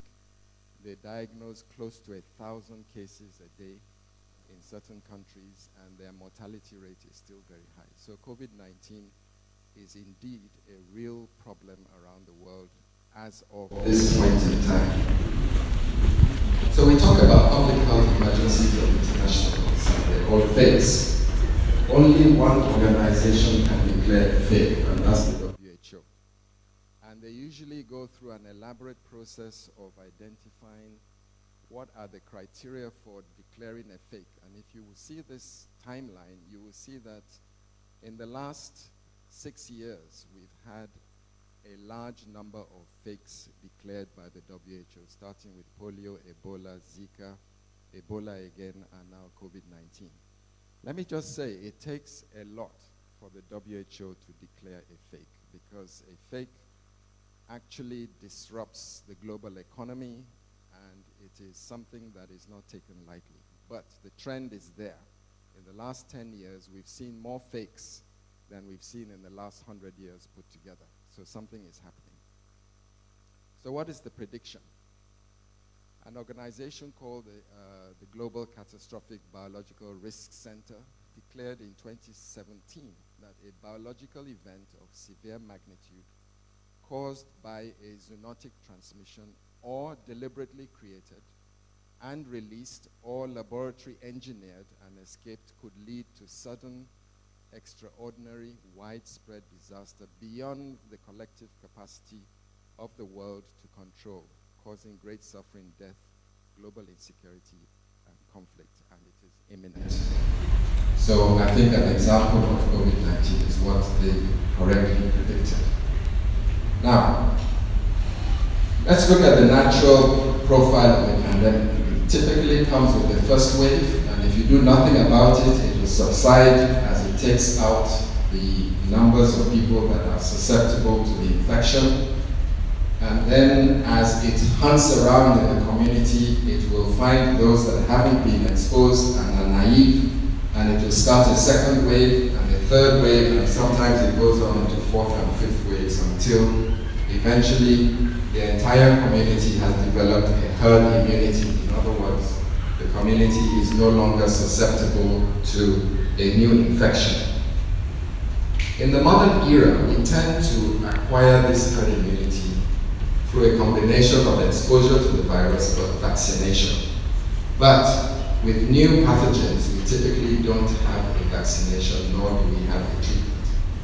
So what is the method of intervention? So this is the typical profile of the pandemic: first wave, second wave, third wave. And if you respond late, you are going to go through the full spectrum of the outbreak, plus you have second and third waves. Now, if you respond sort of in an intermediate time frame, you may reduce the magnitude of your outbreak and you may eliminate your second and your third wave. But if you respond early, like there, then you will significantly reduce the amplitude of your outbreak and you will flatten the opportunities for a second or a third wave. So that's the importance of early intervention and early response.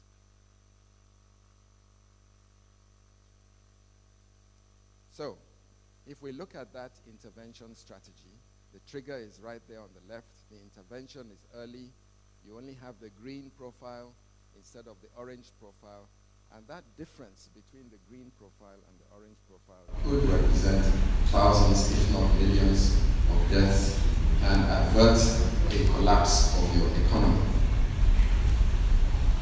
So, what are the government interventions? First of all, we need political insight. The government has to appreciate the trends that I'm just spoken about, and it also has to have the will to act. It needs to have a strategic preparation and the capacity to predict and respond, recover, and learn from that experience.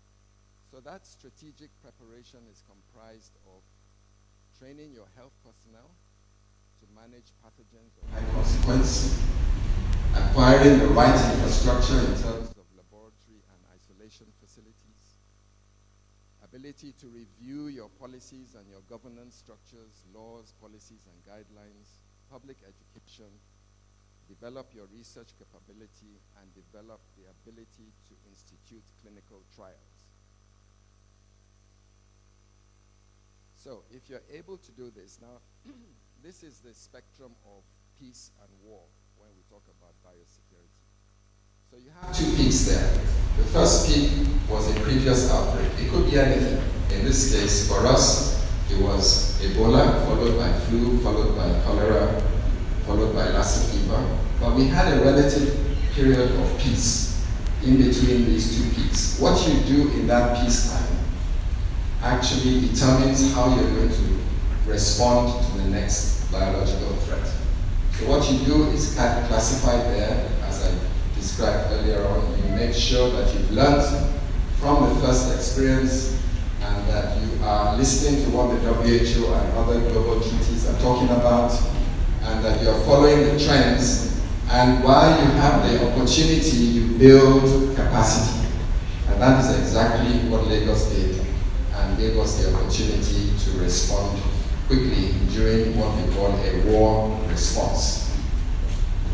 So, when we have a pathogen of high consequence, and we describe a pathogen of high consequence as something that is either known or unknown, there is no treatment for it, it has a relatively high ability to cause sickness and death, and there is no vaccination, and its propensity is to cause public health crisis and economic collapse, followed by chaos and sometimes security breaches. So it is very important that when you're dealing with a new pathogen, that you're able to mount a very strong research capability. First of all, you need to be able to identify the pathogen. If the pathogen is new, you've never seen it before, you need some very advanced laboratory capacity to be able to use sequencing data to identify a new pathogen. You need to be able to diagnose it on a large scale accurately. You need to be able to store your who have vaccines and drugs, since we have a relatively weak research base and innovation pipeline structure. So it's important that we are able to collaborate in that regard. At the same time, we need to be able to roll out clinical trials, because the developed world will be producing these new drugs that we should be collaborating with them. They'll be producing vaccines, and we need a clinical trial is a very complicated thing. It's not something that you just hand out pills and say, okay, who did well and who didn't do well. It's a very scientific, very specific and very precise way, and we don't have much experience in terms of carrying out clinical trials. And then, at the end of that, as you can see on CNN and BBC, everybody is now preparing to roll out a vaccine strategy across the world. So, these are the interventions that I've just talked about on this graph. If you respond early, you will flatten the graph. If you have no response, you will bear the full brunt of the outbreak. And the difference between the two can be a mind-boggling figure in terms of deaths averted and economic wastage. So this is the kind of profile that we need based on our past experience to be able to respond very quickly to an outbreak. Now, this is the Ebola experience, and this is real data. In Sierra Leone, Guinea, and Liberia, if you look at each color is a different country. Red is Liberia, blue is Guinea. We have representatives from Guinea. They can bear me witness. Green is Sierra Leone. You can see that all the clinical trials happened at the end of the outbreak, on the downstream. Whereas we should have had clinical trials happening on the upstream, which would have averted deaths and perhaps saved the country from an economic crisis that they have yet to recover from 5 years down the line. So this is not the way to do it. This is actually too late. So what did we do in Lagos? This is our biosecurity roadmap. From the moment we had experienced Ebola, we knew that Lagos was not in a position to withstand a surge of thousands of people becoming sick with a disease that we can't treat. We knew our health systems were weak, So we developed a biosecurity roadmap which was just about completed when Corona hit us. And the whole idea was to stop it in its tracks before it infiltrated our community, and that was what we tried to do. These are some of the things we did in developing the biosecurity roadmap. That's a very elaborate BSL-2, BSL-3 biobank at the IDH. Very sophisticated. It's the only one of its kind in Nigeria and across West Africa. The staff that work in here are highly trained. They've been trained. Thank you.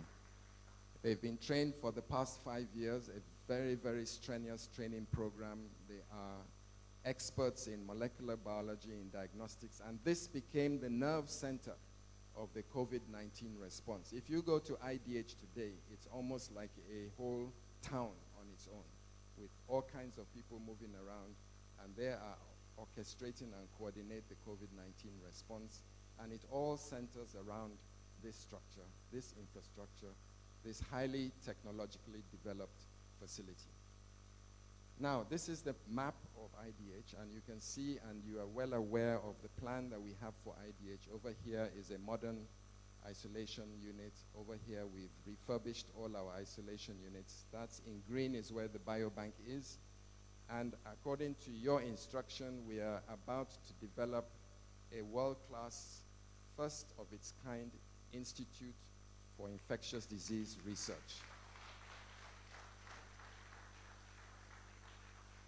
We're in collaboration with experts across Africa and across the world, because this is a very sophisticated endeavor. And I cannot tell you how many times Mr. Governor has asked me, how far with this institute? You are too slow. Where the designs are ready, sir. You're going to see them next week. So, the other thing we did was we set up the Lagos State Biosecurity Governance Council. This is a governance council made up of very eminent people in the Lagos community, and they bring a spectrum of expertise. They are legal people, they are scientists, they are members of the community, of course the Ministry of Health, and they are the people that are going to be the custodians of Lagos State's biological sovereignty, to ensure that Lagos enters the bioeconomy on fair rules and regulations, and nobody can come into Lagos and take advantage of Lagosians, their biological samples or their biological data, and in return we expect that there will be a dramatic increase in capacity transfer. These group of people are extremely busy because the concept of biopiracy, the concept of biotheft is rife, and it is happening all over Africa, and Lagos State is determined to be in a position to put a stop to it. We are promoting the One Health paradigm. The One Health paradigm says that you are only as healthy as your environment and the food you eat. It is something that's promoted by the WHO. We take it very seriously. It makes a lot of sense. If you live in a place where the air is toxic, the water is bad, the water is full of germs, the food you eat is full of pesticides, it's not hygienic, then you cannot be a well person. Even the stress of a city is part of the contribution to ill health. So we look now at human health holistically, and we talk about the One Health in keeping with the WHO. So, this is what we talk about flat, the amount of testing we're doing, and the red line shows the amount of positivity. And you can see that in August, there was that sudden dip, and we're just hovering at a very low level of positivity. And we're maintaining our testing, if not increasing it, just to make sure that we have nipped COVID in the bud. So, in keeping with our things agenda, pillar number 2, we work very closely with Ministry of Environment to develop the One Health paradigm. We, by virtue of this meeting, we are in touch with people all over the world, and we're harnessing global minds to help us to build and continue to develop our biosecurity roadmap.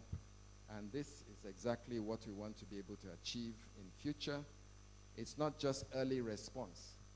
There is a point before early response, and that point is called surveillance, so that we have intelligence of what's going on in the community, and we can pick it up even before a potential outbreak is about to establish itself in the community. And then you can see there that you will abort it almost in a matter of 2 to 3 weeks if you're able to have very robust surveillance and pick something up. For example, in Wuhan in China, if they had had early surveillance and picked it up early and contained it, we would not be in this global pandemic situation that we find ourselves. So, as always, and as you keep telling us in cabinet, you have to be able to monitor what you've done, to see where you've made your mistakes, and to strengthen your strategy.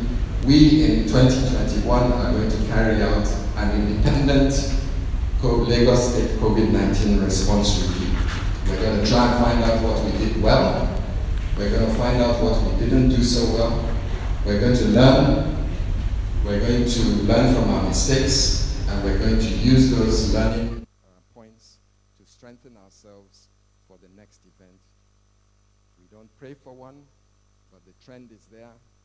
And if we had folded our arms after Ebola, we would have been in a mess. So we're not going to fold our arms. We're just going to get more and more prepared for whatever nature wants to throw at us.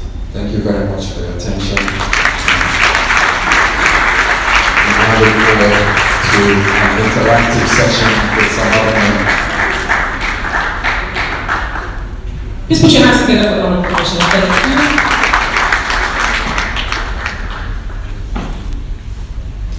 Again, I'd like to welcome Mr. Governor Babajide Sanwo-Olu, present here, and all dignitaries, especially those who flew into Lagos to attend this conference. Welcome once again. Now, a lot has been shared at this conference, which began yesterday. Predictions, preparedness, and management. Now, even the most prepared countries did not envisage the impact of this virus on humans and the economy. Now, with some countries experiencing a second wave, it is evident that the words "be prepared" has become the watchword. Might as well call it the norm. And of course, policies we design and implement will determine how well we pull through at the end of the day. And this is what makes this particular session really important. This session for policymakers and researchers. But as important as this session is, we are pressed for time. If you look at the program, it says each speaker has about 10 minutes, but then we also have a session this evening as well. So we're really trying to just keep it really tight. And we're hoping that everyone just sticks to 3 minutes per speaker, if that's possible. I know it is, so please try. Thank you very much. At this point, I would like to introduce Dr. Samuel Yen. He's WHO Nigeria's rep. He was with us yesterday as well. It's so good to see you again here, Doctor.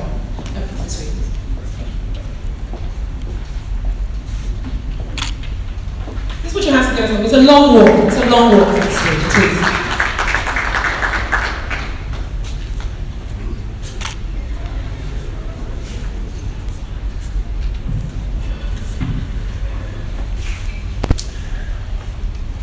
Thank you very much.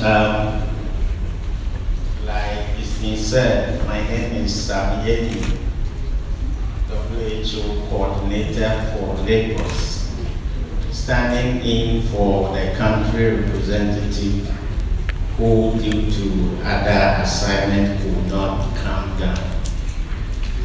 And his name is Walter Kazaki Mulumbu.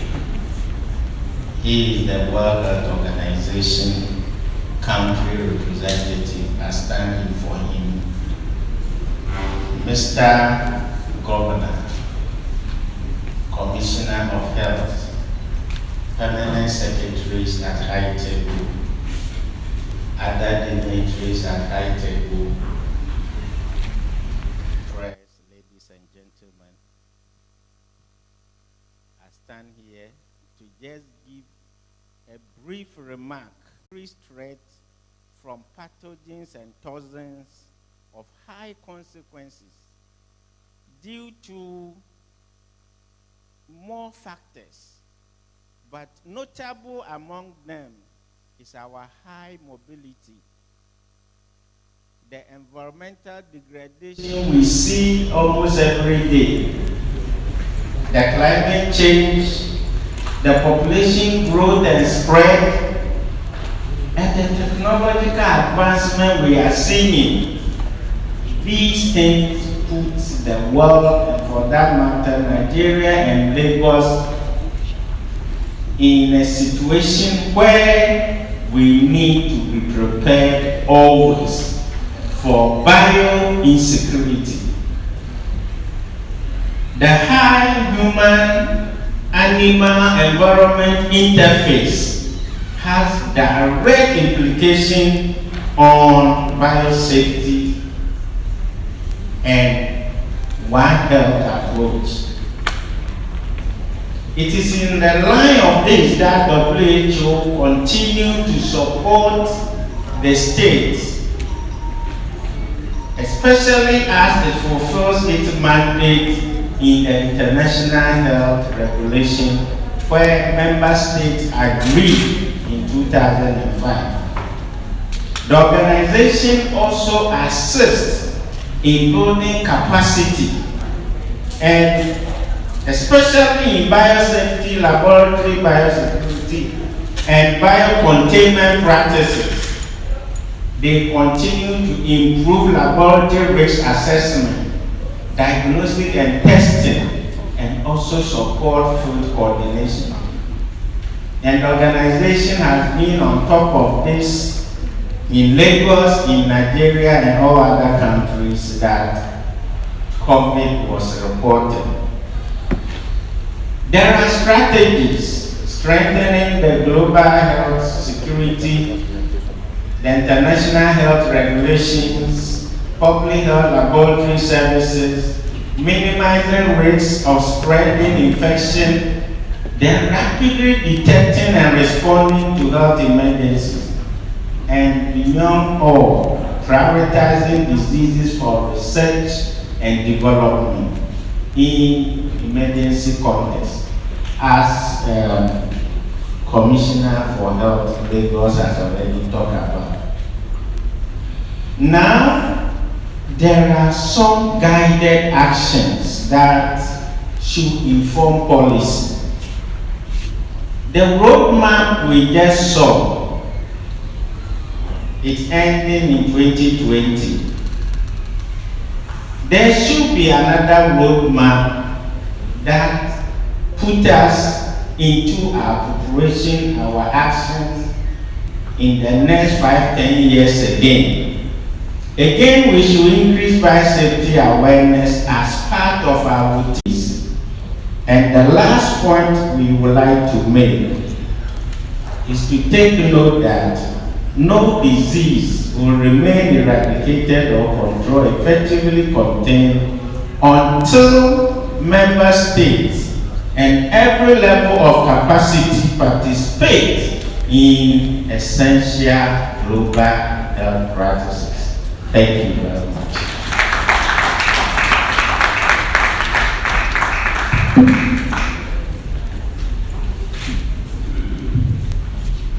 A close friend of my boss, the Secretary Vice Regional Dr. Amabono, is a fellow scholar and a long-time friend of Lagos State, having attended King's College in Lagos. So, we bring his compliment, we bring his greetings to you, sir. We take this invitation and this partnership as a very warm one. I think I was also privileged to represent him in the second edition that we had at Echo Suite and Hotel some time ago. The choice of health security remains a very paramount thing in the heart of the NSA and the government of Nigeria. The reason being that security has moved from bullets and bombs to bacterial bombs. To say this at this point that Lagos is providing leadership in biosecurity and biobanking. I think they deserve a round of applause. Now, biosecurity is about life security. It was in the words of McMara that said that security is development because you cannot divorce the two. If a people are not secure, they cannot develop. Whether human development, whether physical development, whichever area of development. And so, biosecurity is just a pillar of that aspect that we need to work on. And I want to say this, because it's not a day of speeches, that biosecurity, there's one area that I need to strengthen and reinforcement of best practice. I want to say that this is very critical so that we can get it right. On this note, I want to wish us well. I've been here since yesterday. I'm still learning. I want to say great things are happening in Lagos. Everybody knows that Lagos is not just for show. Lagos means business. Thank you very much, and God bless you. Thank you. Thank you very much. Actually, we say Lagos is for sure, not for show. And it was a coincidence. Well, they brought the issue of KC here. It's quite coincidental that the previous commissioner of health and the current commissioner are both KC. Well, thank God for KC. The rest of us are here too. Mr. Governor, distinguished ladies and gentlemen, just before you came in earlier on, we had Professor Tomori and Professor Andrew. They came from online. We're going to have Professor Tomori again, I'm told. And they were talking about research. First, I must congratulate you and your government for the proactive steps you have taken, for the excellent work you are doing, for the leadership role you are taking in Nigeria, and as far as preparedness and response is concerned. Lagos State is an oasis in the desert of our national unpreparedness and lack of response. What we are calling success in Nigeria today is a reflection of our failures of the past. The things we are building should have been built years ago. And so what we are doing in most of our places, we are making our ammunition at the war front. We are pouring icing on a very rotten cake. I'm a product of an enabling environment that Nigeria created while I was growing up. And that foundation was what I built on, by the grace of God, to become what I am today. I did not go to Harvard, nor did I know the direction where Yale is. But I went from my school, St. Bartholomew's School, Anglican School at Iluayorubo, in the village of Iluayorubo. I went there to Ayedodu Community High School at Ibadan, and I had my university education very close to Sambisa Falls. Doing all my study in this country, a country despite its flaws and scars, I will always be proud of, a country that I'm eternally indebted to, and to which, a country to which I'm not able to pay what I owe this country. I know my country can create and sustain that same environment, and much better than was created for me, for the current generation of very smart people who are much more smarter than I am. I'm appealing to those in a position of authority to positively affect the life of Nigerians and alter the national drift into decadence. To do so through accountable transparency and implementation of world-model priority projects that will enhance the quality of life of the city of Nigeria.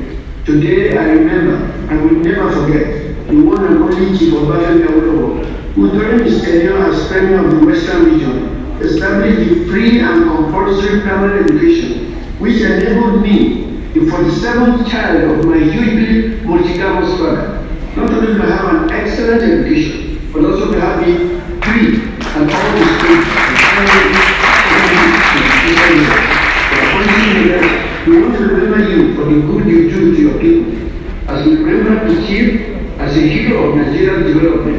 So also remember the thieves who misuse position and who are becoming the heroes of Nigeria's decline. Let me leave you, distinguished policymaker, with a story that I hope will touch your heart and make you a better leader. In 1989, a young American came to Nigeria on a 4-week field training in infectious diseases. During the trip, he watched us as we isolated viruses from field samples at Japan. On a found news on the trip to Kainjiri, he was there as we investigated the suspected Lassa fever outbreak in the village near Bida. In 2019, 30 years later, he came back to Nigeria at the invitation of my government as an expert and a consultant to help and teach us, including me, how to investigate Lassa fever outbreak, which I taught him 30 years ago. I was one of the students he came to teach. And he asked me not to be mad with my government and the policymakers who created that environment that turned me a once expert now into a novice. I can only thank you when you do your best for the good of this country, when you implement policies that will turn Nigeria around, not just for good, but will be the best, policies that will create that enabling and conducive environment for the smarter generation of Nigerians of today. We have the human resources, the talented researchers. What separates the Nigerian researcher and scientists from those in diaspora is the enabling and conducive environment to function.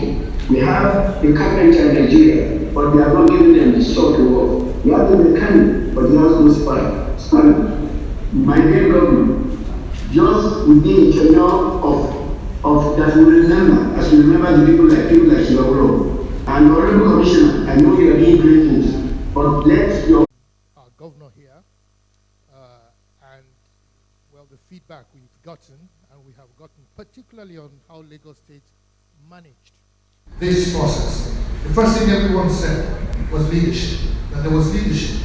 The second thing was said was decision making, at the sense of organization and coordination. So, Mr. Governor, thank you very much.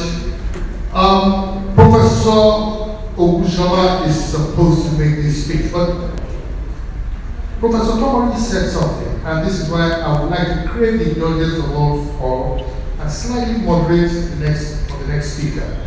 Professor Tomori mentioned other states and what they are doing, and the ability for them to be able to use the kind of benchmarks that Lagos set.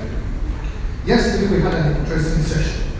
We had the commissioners of Ondo State, of Ekiti State, of Ogun State, of Enugu State, Taraba State, and they had their own session discussing what are the opportunities, where did they learn, what opportunities did they have. We had HC Enugu, Dr. Obi, who made some comments. But I would create the indulgence and I would kindly request Dr. Koka, HC of Ogun State Health, to please do us the honors and give a few remarks concerning and speaking to some of the things that Professor Tomori brought out. That what are other states doing? His Excellency was not here yesterday, and he didn't have the advantage of the feedback you gave.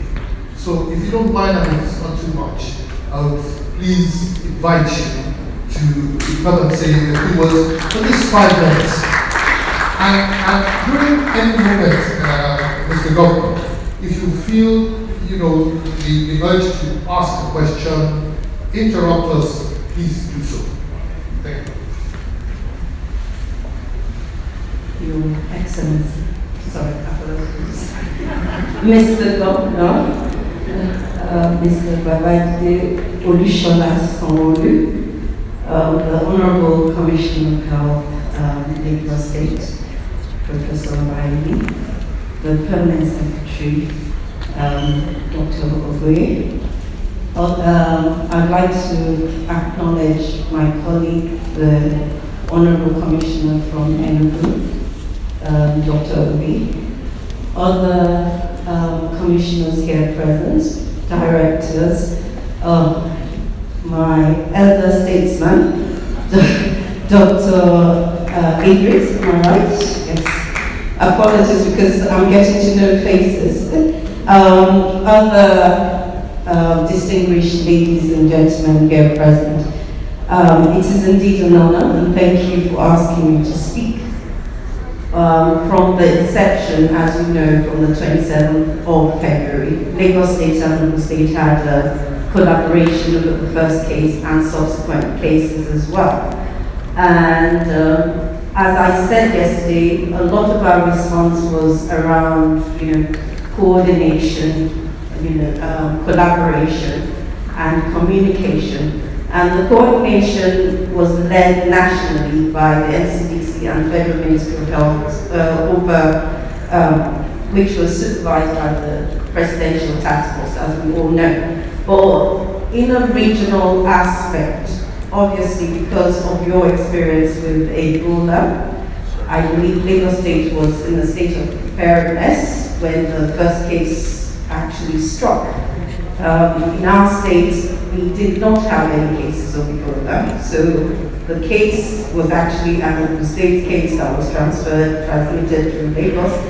So we had to respond and prepare at the same time.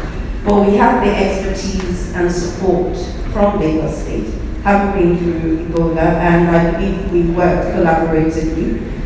We borrowed some scientific evidence to help shape our responses.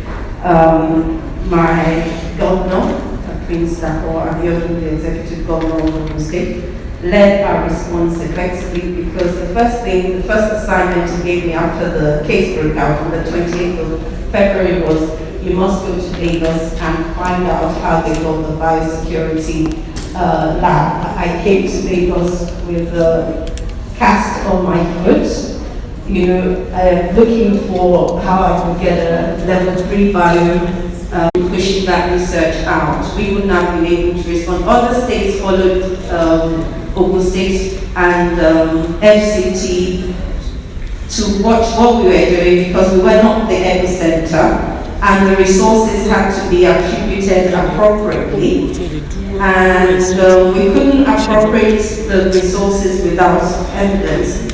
So investing in laboratories, also we have the support of Lagos before we could actually acquire our own laboratory about 6 weeks down the line. We had to depend on Lagos laboratory. We had to send our case management team to Lagos for a whole weekend, and there were nights that I was in Lagos till 11 p.m. With some of our cases, because the initial phase, we didn't actually know which way it was going to go, so we literally knew each that we collected.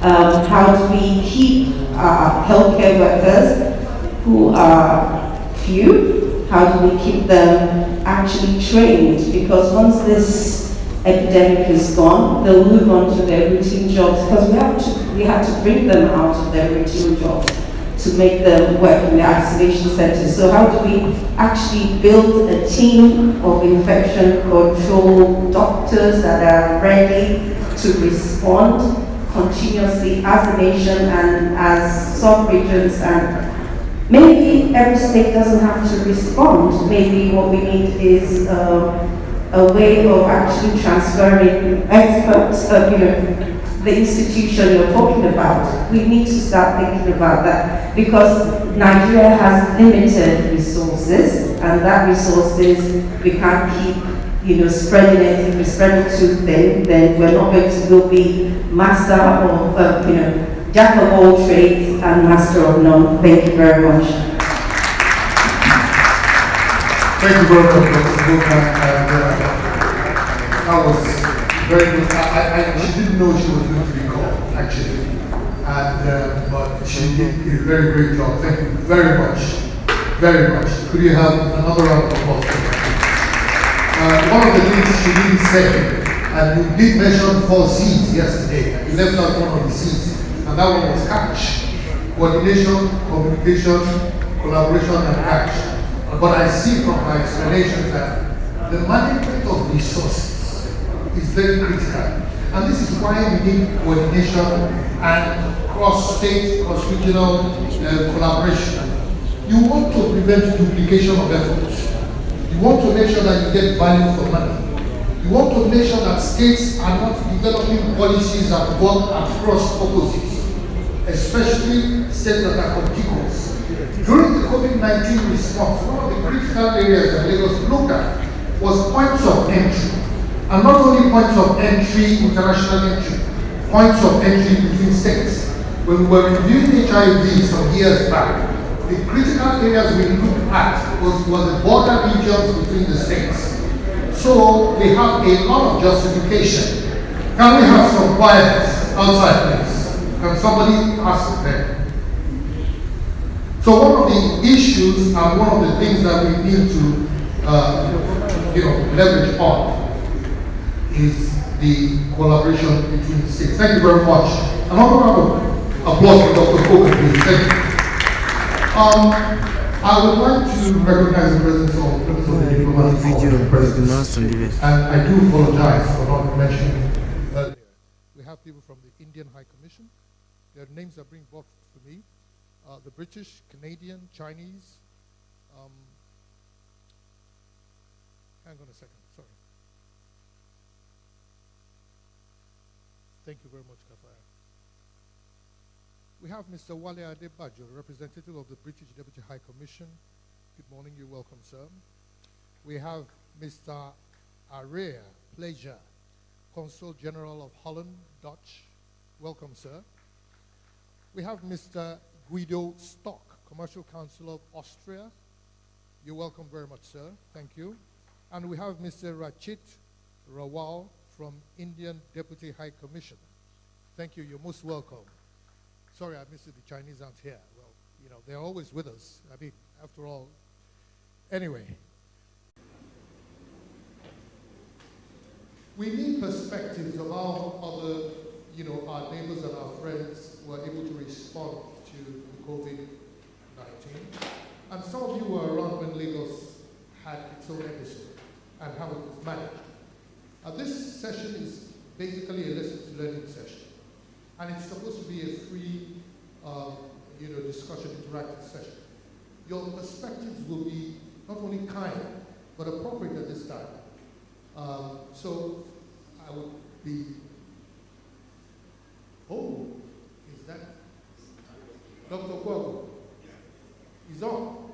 Oh, I think we can have him now, straight away.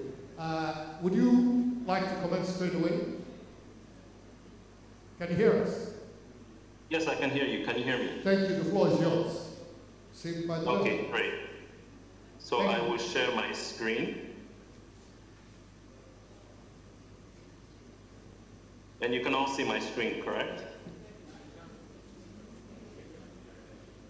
Okay. Okay, so I'm told I have 10 minutes to talk, and so I will just proceed with my remarks. So first of all, I want to appreciate the organizers of the event for having me present at this important meeting addressing the biosecurity threat of our time, which is COVID-19. I want to acknowledge by protocol, I know the Governor of Lagos State, His Excellency Babajide Sanwo-Olu, and the Nigerian CDC Director, Dr. Chikwe Ngekwazu, along with other state commissioners of health and dignitaries present, just want to acknowledge you. So in the short time I have to talk, I want to present updates on vaccine development and share my thoughts as a scientist, a researcher, clinician, targeting an audience of public health experts and policymakers. I believe we all realize the critical role that vaccines have played historically and presently, leading to eradication, near eradication, or mitigation of the impact of various infectious diseases. For the COVID-19 pandemic, I believe that this may really be the only pathway to definitively rid the world of this bio-threat pandemic. It is heartwarming to see just how much progress has been made with vaccine development in a short period. And this has required innovation at the highest level, collaboration between biopharmaceutical and pharmaceutical industry, academic centers like mine, and researchers, public health authorities, and policymakers and governments. However, I want to make certain observations that are pertinent and relevant to this audience. There is a crowded field for vaccine development, and many candidate vaccines, especially those in early phase clinical trials, may never make it to approval and clinical use in spite of investment in their development.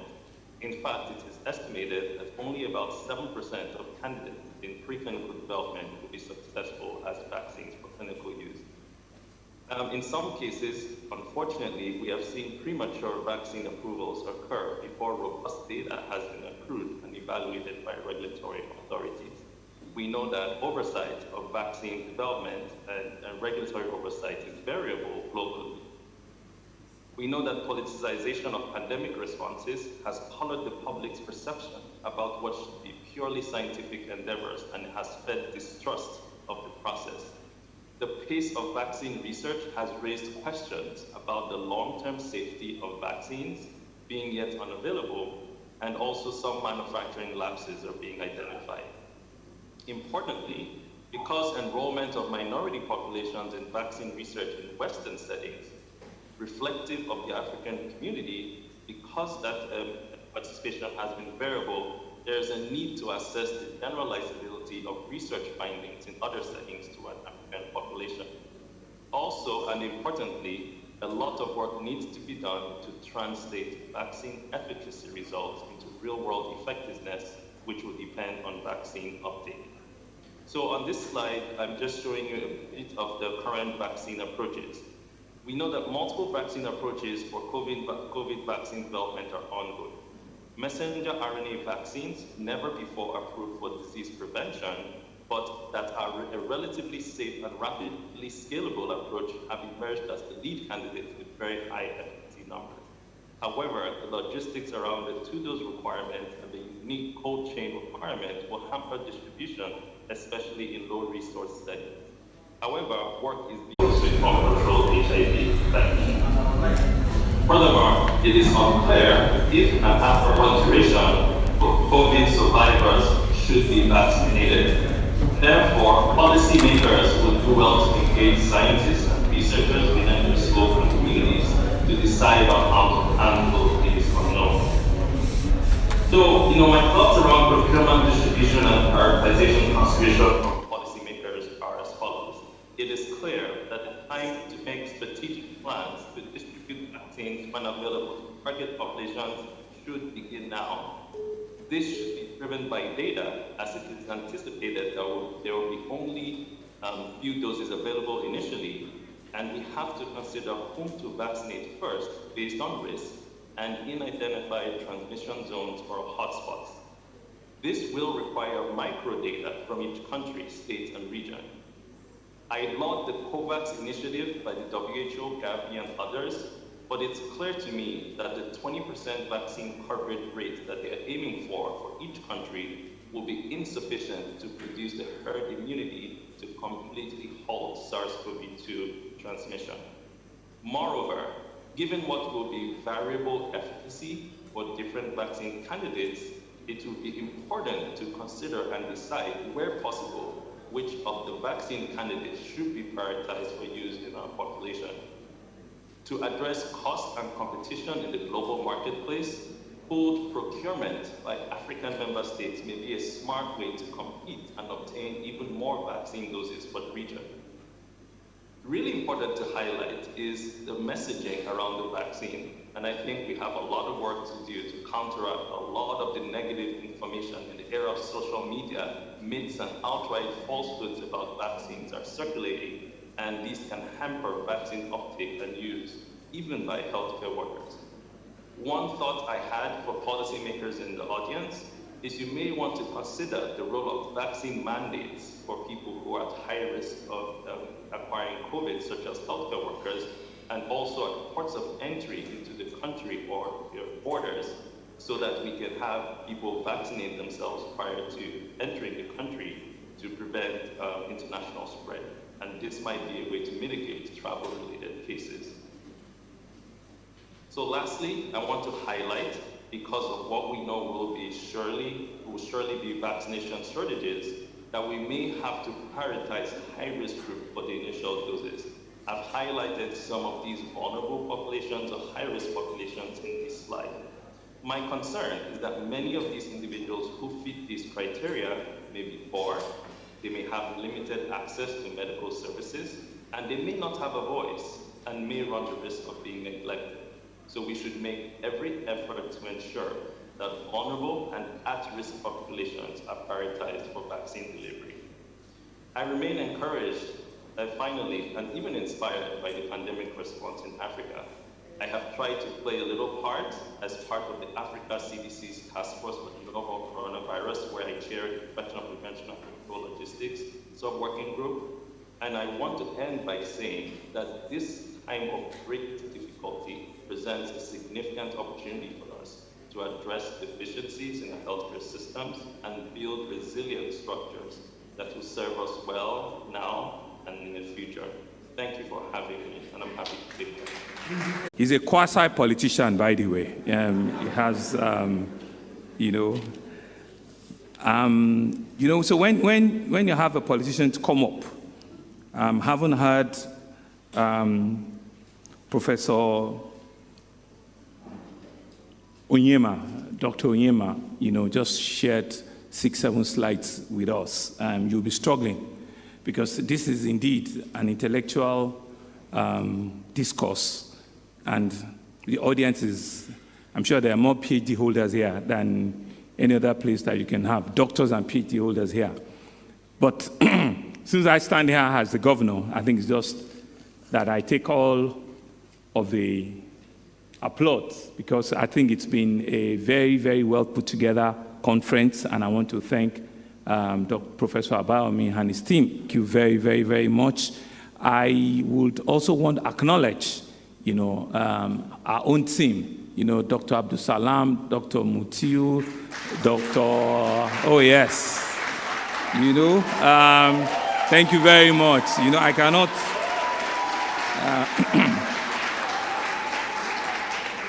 so today, because I don't have any speech, so today is a day of just to say it as it is and to give some information that even Professor Abayomi did not know. So we've all talked about all the things we need to do.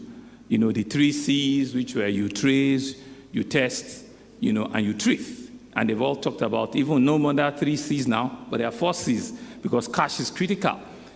All of us knew that when we're at the middle of it, communication was critical. Collaboration was very, very important, and coordination, like Dr. Koka said. But behind the scene, Prof did not know that I also have engagement, and I get almost every other day relationship and assessment from other people. The gentleman that came from, that represented WHO, I cannot pronounce his name very well, several times I spoke with him off the radar to be able to give me an independent review, of what exactly we're doing, if we're doing it. Very quickly, say a few things. I forgot to acknowledge Professor Tomori.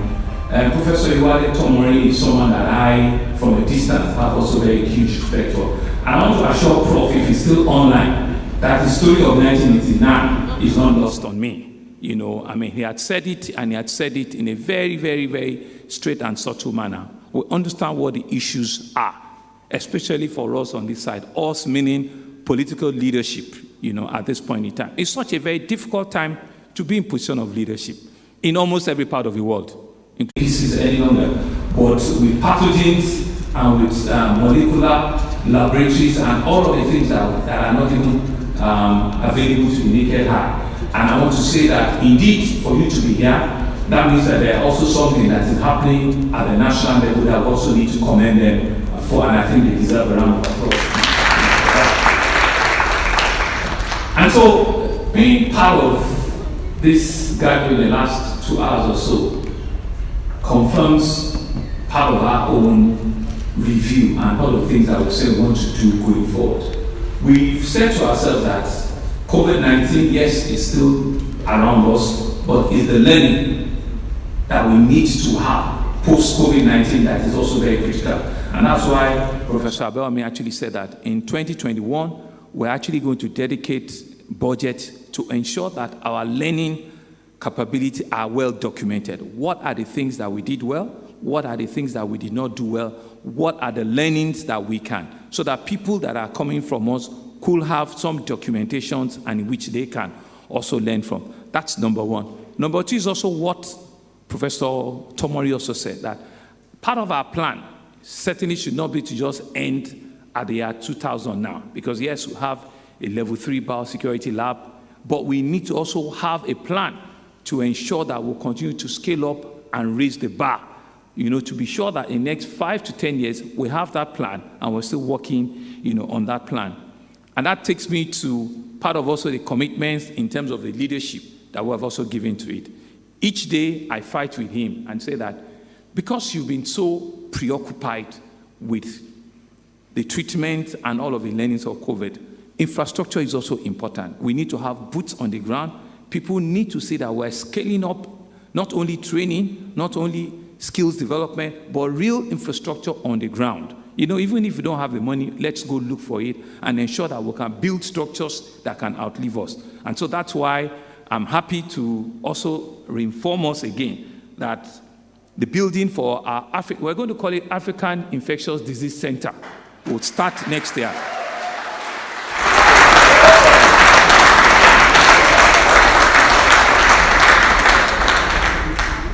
Because we're not just going to be an epic center for fun. We want to actually also be the research and development center as well for that. And so, that has participated in this conference, and I want to say that for us as a state government, we're committed. We're committed not just because Lagos is home to all of us, but we're committed because indeed we want to leave this space a whole lot better than what it is. We're ensuring that the skills that are required from all our frontline health workers are skilled up, what they require to ensure that they keep all of us safe and well, that is provided for them. And the ambience and the environment in which they do that, it's something that, they'll be proud of, and we will have all of it. Professor Onyema, we like him to be in Yale, but at some point in time, he also can come and participate, in our own local lab, in Africa and in Nigeria.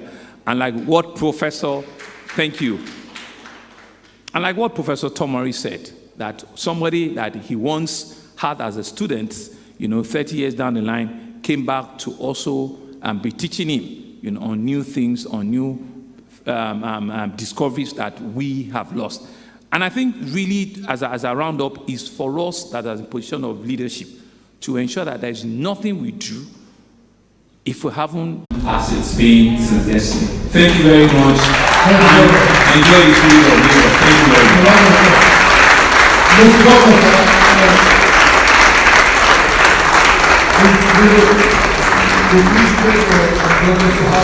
Group photographs, please. We have guests from Africa. We have honorable commissioners from outside.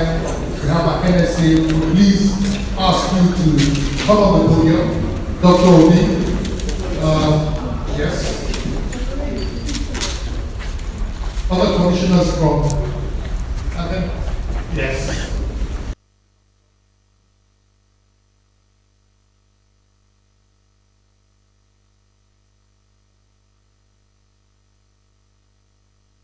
Thank you very much. Thank you very much.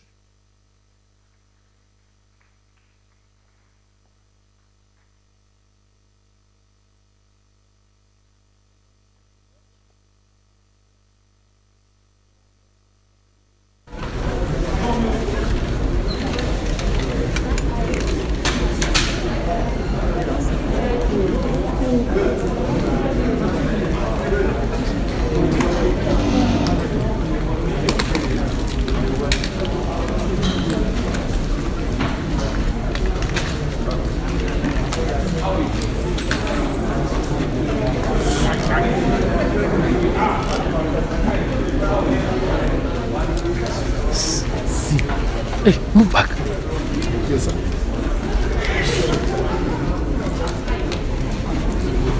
Move that job.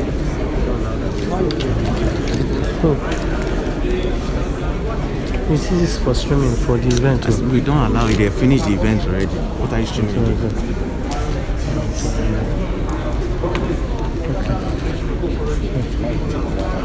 Okay.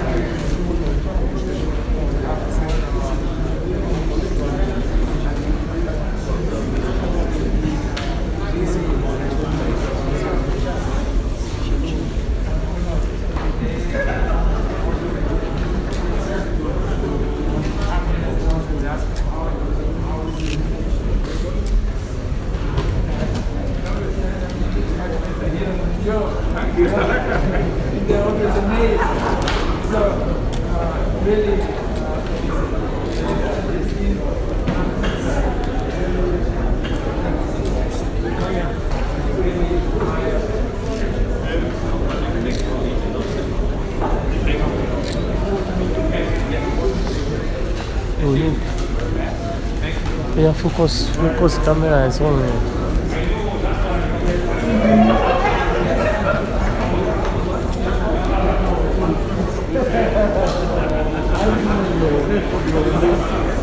Charger me da.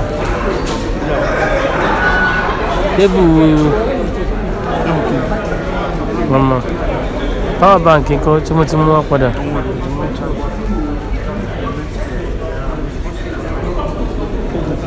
Okay, wà ní.